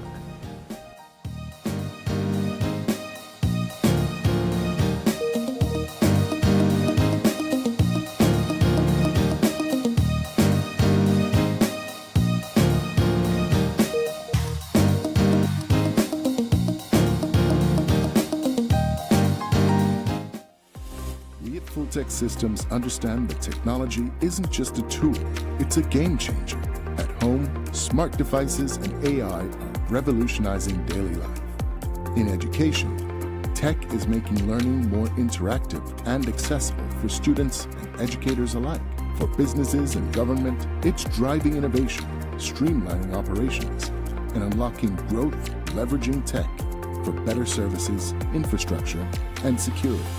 At Fulltech Systems, we help you thrive with cutting-edge solutions, partnering with leaders like Dell, HP, Microsoft, APC, Fortinet, Cisco, and Tomy8. We deliver the right products for your needs, whether it's boosting efficiency, improving customer engagement, or scaling operations. Connect with us and let's drive innovation together. Fulltech Systems, your technology center, where you come for the price, but stay for the service. Benny's is kicking off Father's Day with popping deals for Dad. In the month of June, visit a Benny's store near you and get store-wide discounts on select items such as Milwaukee and Axie power tools, Char-Broil barbecue grills, car care products, Karcher pressure washers, Sankey smart TVs, gym equipment, and much, much more. Make Dad happy with popping deals for Dad in June, only at Benny's.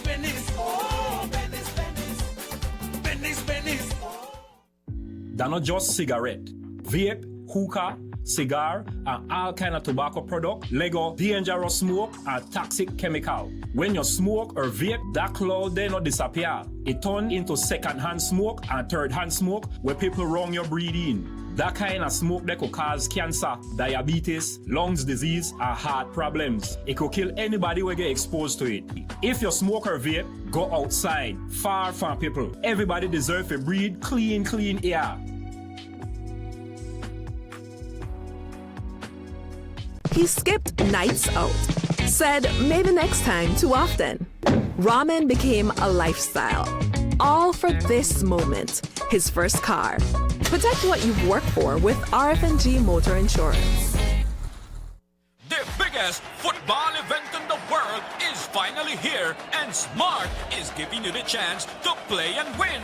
Before every match starts, predict who will win. The more predictions you make, the more chances you have to win. Get 1 point towards your total when you guess the winning team. Predict the exact score and earn up to 4 points. The top scorer at the conclusion of the World Cup wins the grand prize of $2,500 in cash. That's not all. Players get a chance to win weekly prizes. Plus, our quarter-final winner gets a watch party package. Play directly in the Smart app for just 50 cents per entry. Prediction starts June 1st to July 18, 2026. Don't just watch the World Cup. Play along and win with Smart. Smart, bringing people together. He skipped nights out. Said maybe next time too often.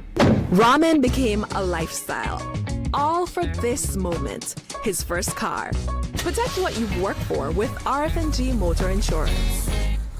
The wait is over. KTV is back and bigger than ever. Get ready for the KTV The Remix Season 8 premiere audition show on Tuesday, June 30th at 8 p.m. Who will impress the judges?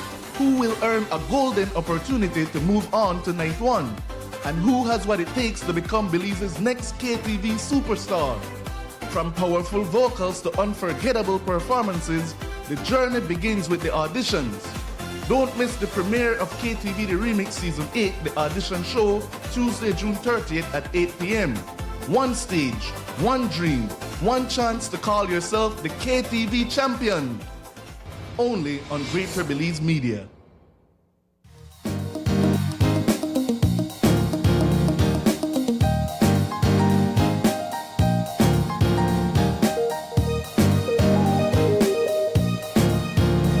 And welcome back. The following conversation is all about a shopping experience that you'll get to be a part of on July 11th. It is called Life is Short. It's the Summer Mini Market. Joining us this morning is organizer and vendor Mar Gonzalez. Good morning. Good morning. And she is accompanied by Sadia Flores, also a vendor who's going to be participating on July 11th. Good morning. Good morning. Sadia. Good morning. Let's begin by talking about this brainchild. How did this come about and who are we catering for? Well, we're catering for the small businesses and artisans of Belize, you know. It's common to see it in like Bamapan at night market, but it's not common to see something like that in Belize City. Usually they have the summer super sale, but it's everybody.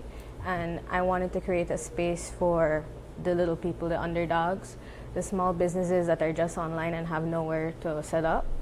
And because I myself, I would set up Christmases and do my booths with in front of Print Shop, and they always support me, and I'm there by myself, and there's just a lot of space in front of Print Shop, so I said, let me organize something to invite other people to join me and in the project. So help us understand a little bit more about the event itself. You've already gone into it, the layout, where it will be, and who will be featured. Before we get into speak to one of the vendors we haven't said. Yeah, so what we do is that I put out like a Google Forms, and I said, hey guys, if you want to sign up for this is where it'll be, but the space is limited, right? So the most we can have is about 8 vendors. And that's why I called it mini market, because it's a mini experience, and as people are walking through the downtown plaza, they're like, oh, they see what's going on and they stop and they look. Because even if you don't make a sale, if people stop, talk to us, get our Instagram, it's a sale for the future for these vendors. So I myself experience it with my own stall, that people come and talk to me and they don't have the cash in hand, and that's fine, but they follow me, and then like a few days later it's like, hey, can you make this for me? And I'm like, sure. And a lot of our vendors experience that. So we just had our first pilot date June 20th, and Zadia was there with me, and we were actually pleasantly surprised by the traffic that was stopping to talk to us. What are your products? So I make a product with my partner, and they do like clay items for like out of air dry clay, the premium quality, and we make keychains and little trinket dishes and stuff, and we paint them by hand. And then I am like the digital person in the business, where I make stuff out of stickers and stuff, but they're all my personal designs. Yeah. So, and there's a lot of people who do that, and it's all different tastes and stuff. So I have my own taste, and someone brings their own taste as well. Let's get Sadia into the conversation. This is your first go at an initiative like this, Sadia? Well, not really. I've been in the small business market for quite a while now, a few years actually. But like I was telling Mar when she started the initiative, it's very common in Belmopan with the night market over there, but it's something very small here in Belize City, and not a lot of people tend to go to the markets themselves. And so when she started it, we were really surprised. The pilot day, like the turnout was really good, and we were like, it's not a pay weekend, but people are still coming out and supporting. So it was really nice. It was a really great initiative, and I'm really looking forward to seeing the upcoming dates. So what are the products, or what is the space that you share that you're going to be debuting or featuring to Belize on July 11th? So I do handcrafted clay jewelry. So I always have new earrings coming out every market. So it's always something unique and fresh. I don't have too many duplicates of earrings. So for me, it's always just bringing out something new that people can look at and say, you know, I really like that. It's my personal style. Yeah. Mar, what other creatives will be featured at these events? So actually our next date is July 4th. Yes. So we'll have multiple dates. So July 4th, 11th, and the 18th. 18th is going to be our biggest date. So July 4th, we're going to have someone who does like body scrubs, like handmade, so completely organic. Then we have someone who's going to be doing, me, Zadia are also going to be there. And then we have other people, One and Only Shopping. They were joining us as well. They're a small online business. And we'll be having someone who does crochet as well. So they crochet swimsuits or like little outfits or bags and stuff like that. And it's young people, so I like the idea of this young person signing up. I was like, okay, I'm excited to have you. You might have people listening wanting now to jump on this opportunity, but my understanding is spaces are filled. Spaces for the 18th date, completely overbooked. For 18, completely overbooked. But for the 4th and 11th, there's still 2 or 3 spaces. Actually, I think 2. And we're waiting for people to sign up, and so we can accommodate them in. I like the name. Life is short. Treat yourself. You encourage people to spend their money. The thing is that you say, oh, I'll buy it next week, and then it never happens, and then you get miserable and you never buy the thing you want. And when you finally go buy it, you know the anymore. God. So sometimes you just have to take care of yourself, and sometimes that includes treating yourself too. It's part of happiness. You have to prioritize your own personal wants and needs, right? Yeah, every once in a while, you know, and that's when we're there. What is it like for you being a creative in business? Being a creative in business, it's very exciting, I have to say, because it's always a new challenge to see how you can meet the Belizean market and how you can see and cater to the Belizean people, because Belizean people have very unique tastes, and it's hard to cater to the general public for all of them. So as a creative, it's really a challenge. You always have to sit there and think, well, what can I make, and how can I cater to What's them? trending? Yes, and so it's always a fun challenge to see as a creative in this industry. And I also think as a creative, connecting with other creatives is always really nice. So going to the mini markets, a lot of times you'll see us talking to each other, getting to know or asking questions, and everyone as a creator and as a business owner is always very nice. So they'll be glad to share any secrets or kind of give you little tips and whatnot. So I think it's very nice. I can only imagine the kind of knowledge sharing that goes on. Yeah. When you get into that space and you have certain ideas, maybe someone has a certain skill set that they could lend to that idea and so on. Yeah, definitely. So Mar, let's go over the dates again, the location, and of course the time in terms of when people can or should come out. So, well, we go by the times of Downtown Plaza, and I tell them to come at 9 to set up the vendors, and at 10 a.m. we start, and at around 5:30 we wrap up. So because that's the period where everything's flowing, because half an hour later, 6 o'clock, Plaza's starting to shut down as well. So we take advantage of the entire day. So the 4th, the 11th, and the 18th are all Saturdays, right? Yes. Yeah. So there's ample time for people to get out there. They're trying to look for handcrafted goods and products. Yeah. Where can people go to find more information about this upcoming event? So my business is the organizer. So if you guys want to message us, you can message us on our Instagram at Pixel Petal Duo, Pixel Petal underscore duo. And as well on the flyer that we've been promoting out, there's a QR code on it that you can scan for the Google Forms. And on the Google Forms, we put all the information that any vendor needs to know. And then we've been pushing out flyers all over Instagram and Facebook to promote the dates for the vendors. Excellent. Well, ladies, we wish you all the best. I'll certainly, if I'm in downtown, I'll stop by and see if I could treat myself because, of course, life is short. So thank you all so much, and we wish you all the best moving forward with these events. Yeah, thank you. All right, so with that, we have another break to take, but don't go anywhere. We have our final conversation coming up. It's all about the NEBL finals, and we have the defenders on set.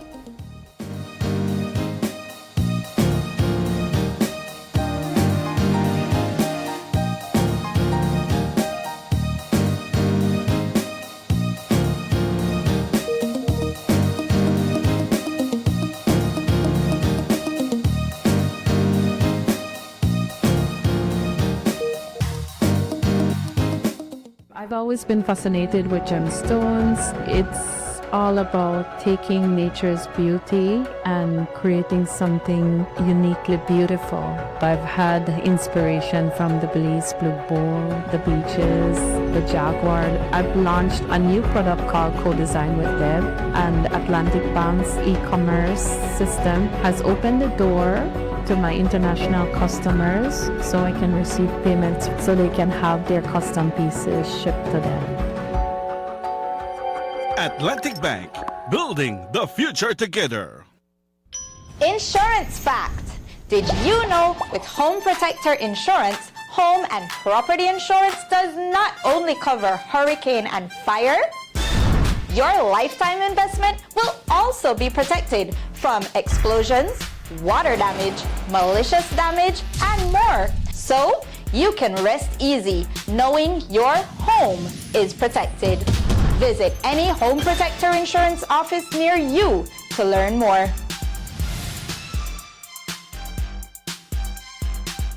For the very first time ever, Open Your Eyes is bringing the Summerfest show to beautiful Dangriga town. Join us on Friday, June 26th at 6:30 a.m. at the Russell Chester Garcia Auditorium for a morning filled with energy, excitement, and non-stop talent. From singing to dancing, poetry to special performances, this is your stage to shine and showcase what you've got. And guess what? It's not just about talent. It's about winning big. Amazing prizes are up for grabs, and even your favorite teacher can walk away as a winner. So come early, bring the vibes, bring the energy, and don't miss Open Your Eyes Summerfest as it lights up Dangriga for the very first time. Open Your Eyes Summerfest, only on GBM.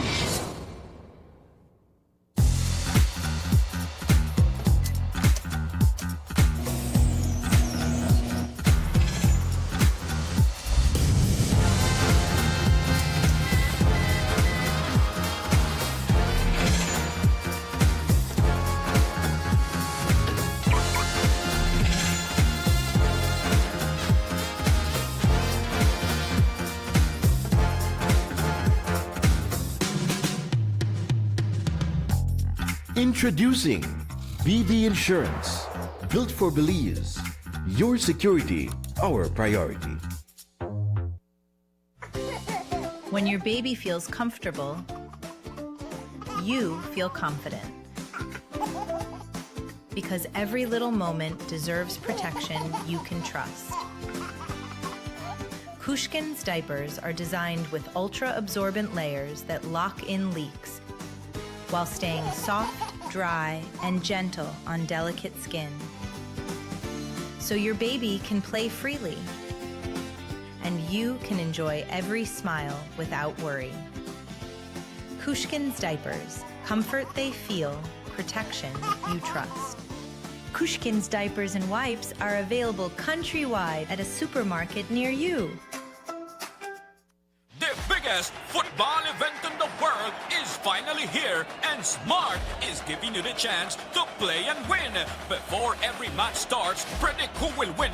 The more predictions you make, the more chances you have to win. Get 1 point towards your total when you guess the winning team. Predict the exact score and earn up to 4 points. The top scorer at the conclusion of the World Cup wins the grand prize of $2,500 in cash. That's not all. Players get a chance to win weekly prizes. Plus, our quarter-final winner gets a watch party package. Play directly in the Smart app for just 50 cents per entry. Prediction starts June 1st to July 18, 2026.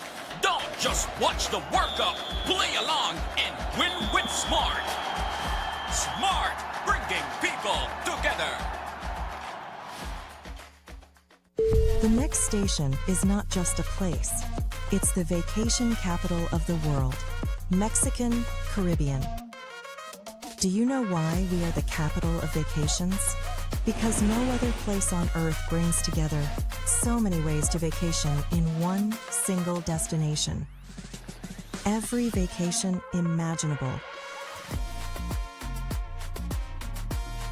Mexican Caribbean, the vacation capital. For the very first time ever, Open Your Eyes is bringing the Summerfest show to beautiful Dangriga town. Join us on Friday, June 26th at 6:30 a.m. at the Russell Chester Garcia Auditorium for a morning filled with energy, excitement, and non-stop talent.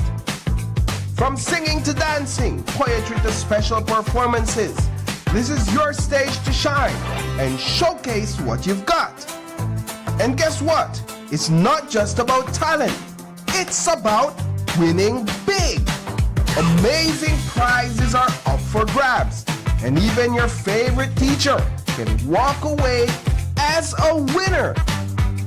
So come early, bring the vibes, bring the energy, and don't miss Open Your Eyes Summerfest as it lights up Dangriga for the very first time. Open Your Eyes Summerfest, only on GBM.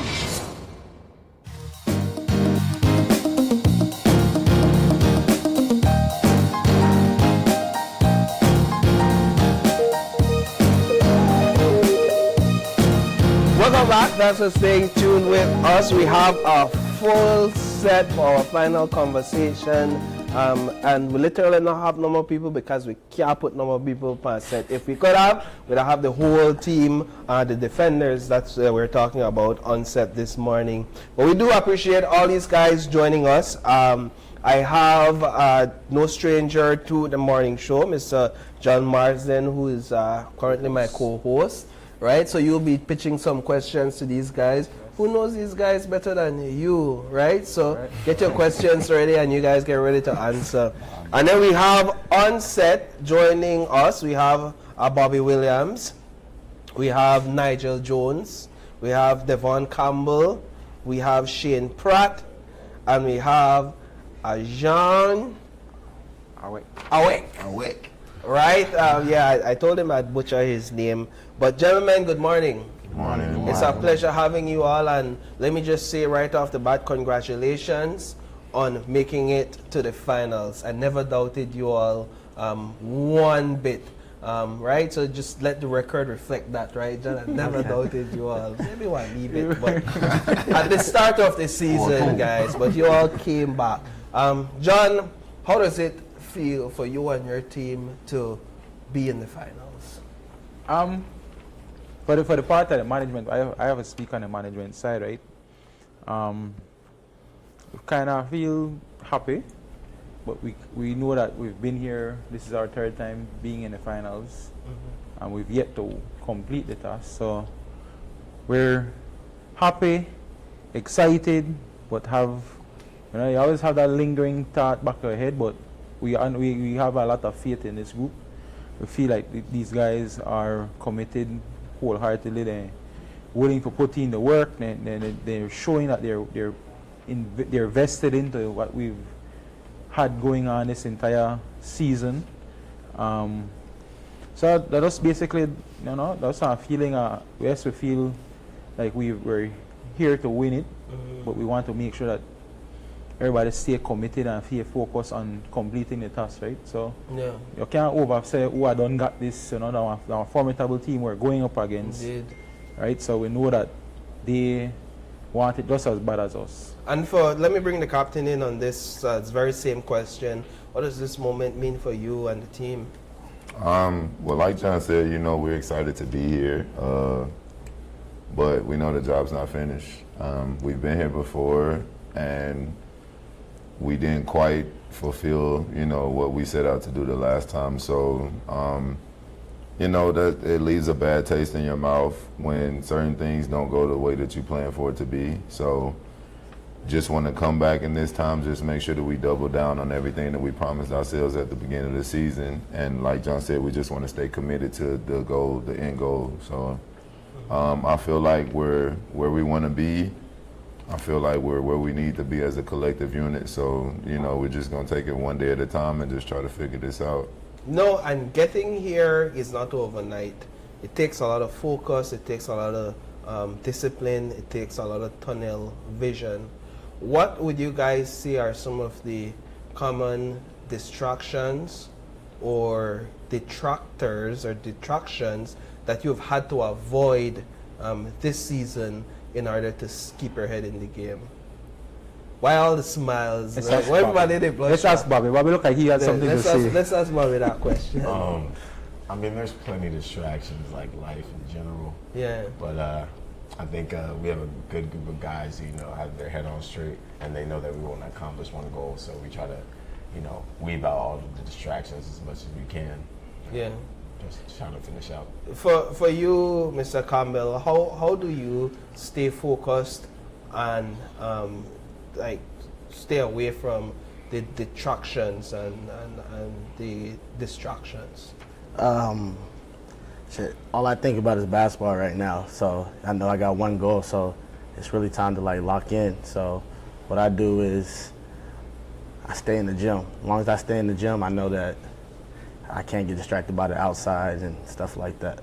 Yeah, and how do you all go about handling the level of fame, if you would, or praises and attention that comes with playing basketball in Belize and being superstars and celebrities in your own right? How do you navigate that space? Because that's just part of the space, the limelights, the pictures, people shouting your name, people posting about you and tagging you. How do you navigate that? Well, some of us handle it different, Yes. Yeah. My man loves it.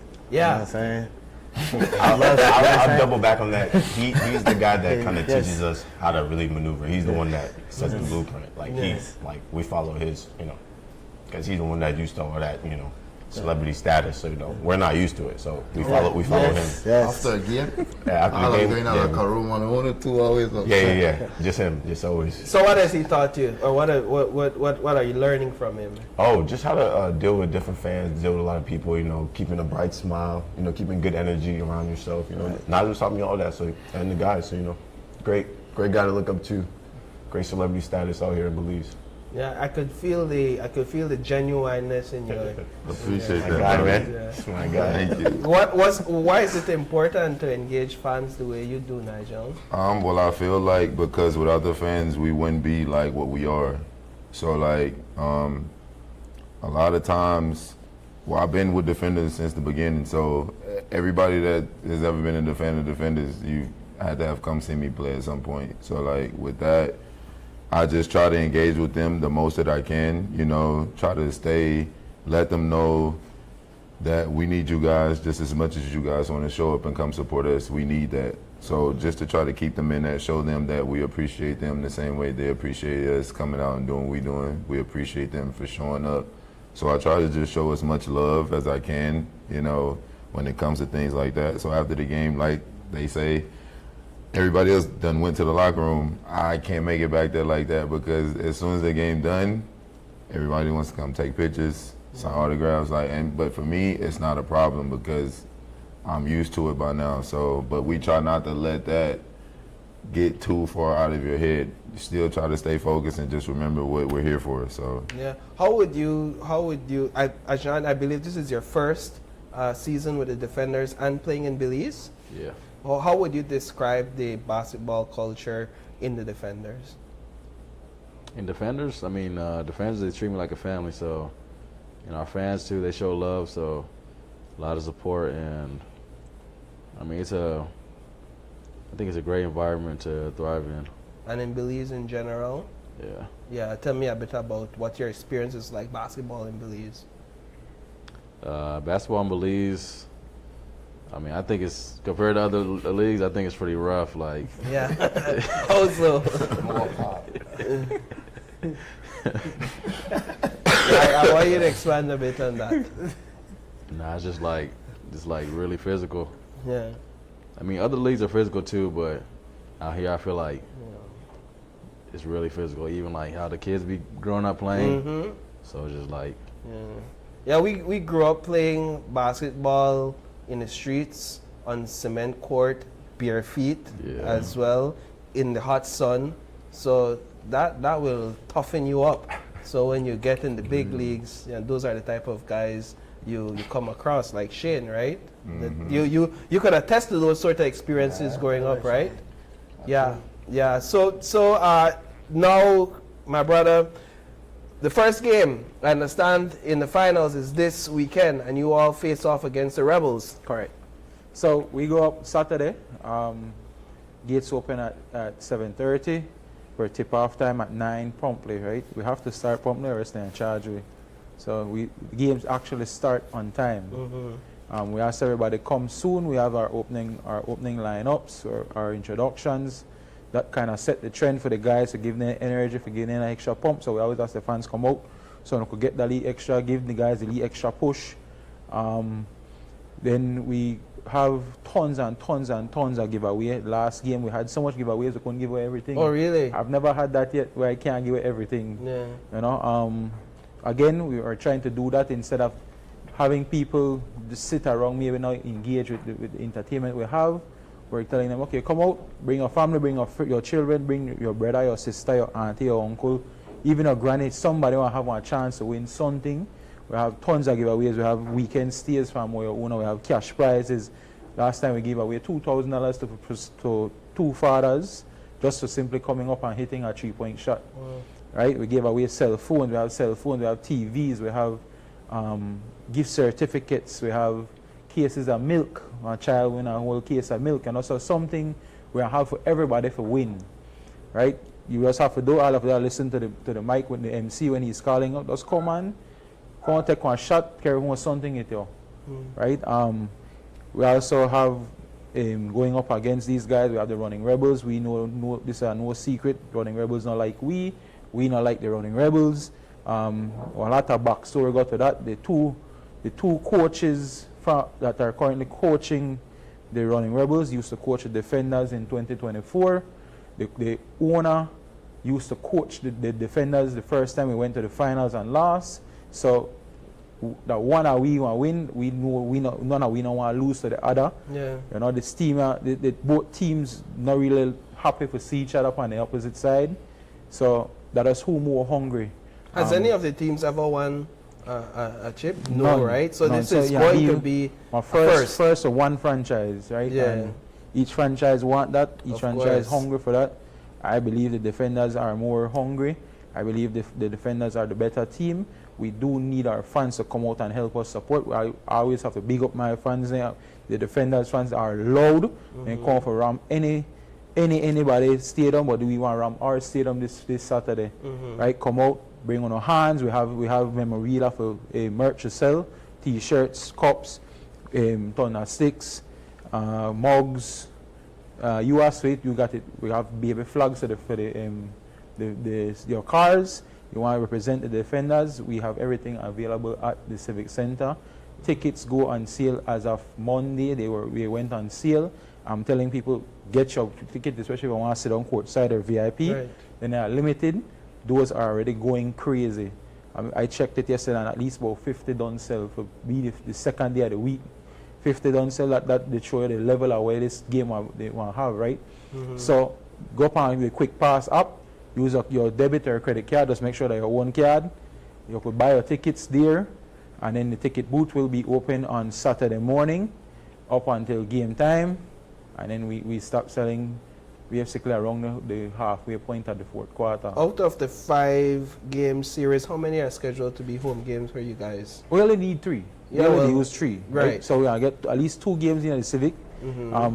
If we possibly ever were to go to 5, it would be held in the Civic Center because we are the #1 team. Yes. We hold a home court throughout the playoffs. Advantage. Okay, so Right? you have 3 games scheduled and 2 Correct. 2 in Orange Walk. Yeah, so just to make people know, sitting on the couch, we do have this is the starting lineup for the Belize City Defenders. Nice. These are the guys we look forward to opening the Love that. game and closing off the game. We do have key pieces that were 100%. supposed to be here but weren't. Big up to everybody on the Defenders team. Big up to Bobby, Nigel, Cam, Shane, AJ, John, Raul, Bonji, Mikey, Jason, who I miss? Jaden and Shaba. Yeah. Right, big up to everybody. I mean, guys, I'm urging you honestly. The Defenders team is a special bunch. We're going on a 12-game win streak, pushing to 15. 15 is our goal. Right, so I'm urging people to come out, see why this team is so special and why they are undefeated. Bobby and AJ have yet to experience a loss in Belize. Not Bobby, because Bobby lose to we. Just throwing that out there. AJ has yet to experience a loss in Belize. Bobby for 2026 has not lost in Belize yet. We're urging people come out. I promise appreciate what you're going to see. If you're an avid basketball lover, you will love to see what these guys are pushing out and bring lots and lots of noise. Belize Orange Walk fans are noisy. Orange Walk fans are rowdy. They come to take over the Civic. We need to show them why Belize City is better than Orange Walk. This is our era thing, because Orange Walk people, the corner Belize City can say, yo, we can take over from the city. Correct. We want to know, you can't take over the city. This is for we city. Yeah, correct. Then a Right? tacos. Yeah, in a tacos. Correct, with a fried chicken. We can't use barbecue. Barbecue then, yeah, barbecue. Well, gentlemen, I want to wish you all the best. I honestly feel like this is the year. This is the year for Uno. This is the year for it, and I'd be a bit biased, but I'll also be right there cheering you all on. So thank you all so much for joining us this morning, and really all the best, and go forward with God. Yeah, thanks. I just want to plug in the prices because I didn't mention. Yes, go ahead. Courtside is $50. VIP is $25. General admission is $10. Just so we know. Again, it's available on the Quick Pass app. Don't wait till last minute because we will have limited available on the Quick Pass app. And then anything else left, we'll be having at the box office on Saturday. Excellent. All right. Well, thank you all so much, and all the best. Thank you.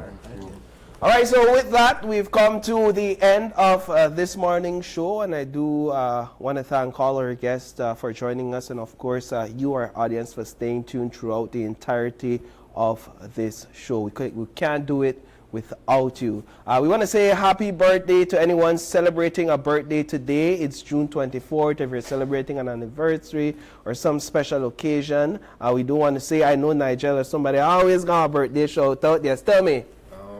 I just want to shout out my brother back at home, my god brother Dion Duncan. happy birthday, bro. I'm gonna make sure I record this and send it to you. Happy birthday again. Thank you, definitely. Yes, he was belated, right? Or yes, you said. Both of us, me and him. Yes, so both of Jim and you. I twins. Yeah, I think I saw a post on Facebook, freaky something like that, right? I'm sure what that about, but we're not getting into it right now. Happy birthday, PG. But if you have a birthday shout out, any comments, questions, or concerns, you can send us an email at oie@greaterbelize.com. You could also follow us on Facebook. Or catch us live on Facebook every single day at Open Your Eyes BZ. Instagram for all the behind the scenes highlight, that's OYE Belize. And we even have TikTok. You could follow us on TikTok, that's openyoureyes.bz. And we have a WhatsApp number. You could send us a message, send us information, give us a call, let us know you want to be on the show. That's 675-2555. But please do us a favor and join us again tomorrow on Thursday when you open your eyes and start your morning right.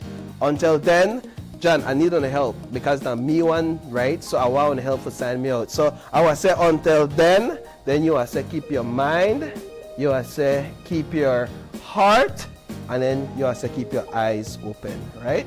So until then, be sure to keep your mind, your heart, and your eyes open.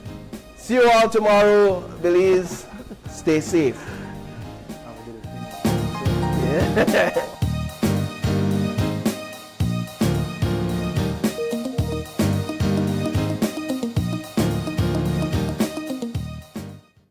Open Your Eyes was brought to you by the Belize Bank, our country, your bank, and Smart, bringing people together.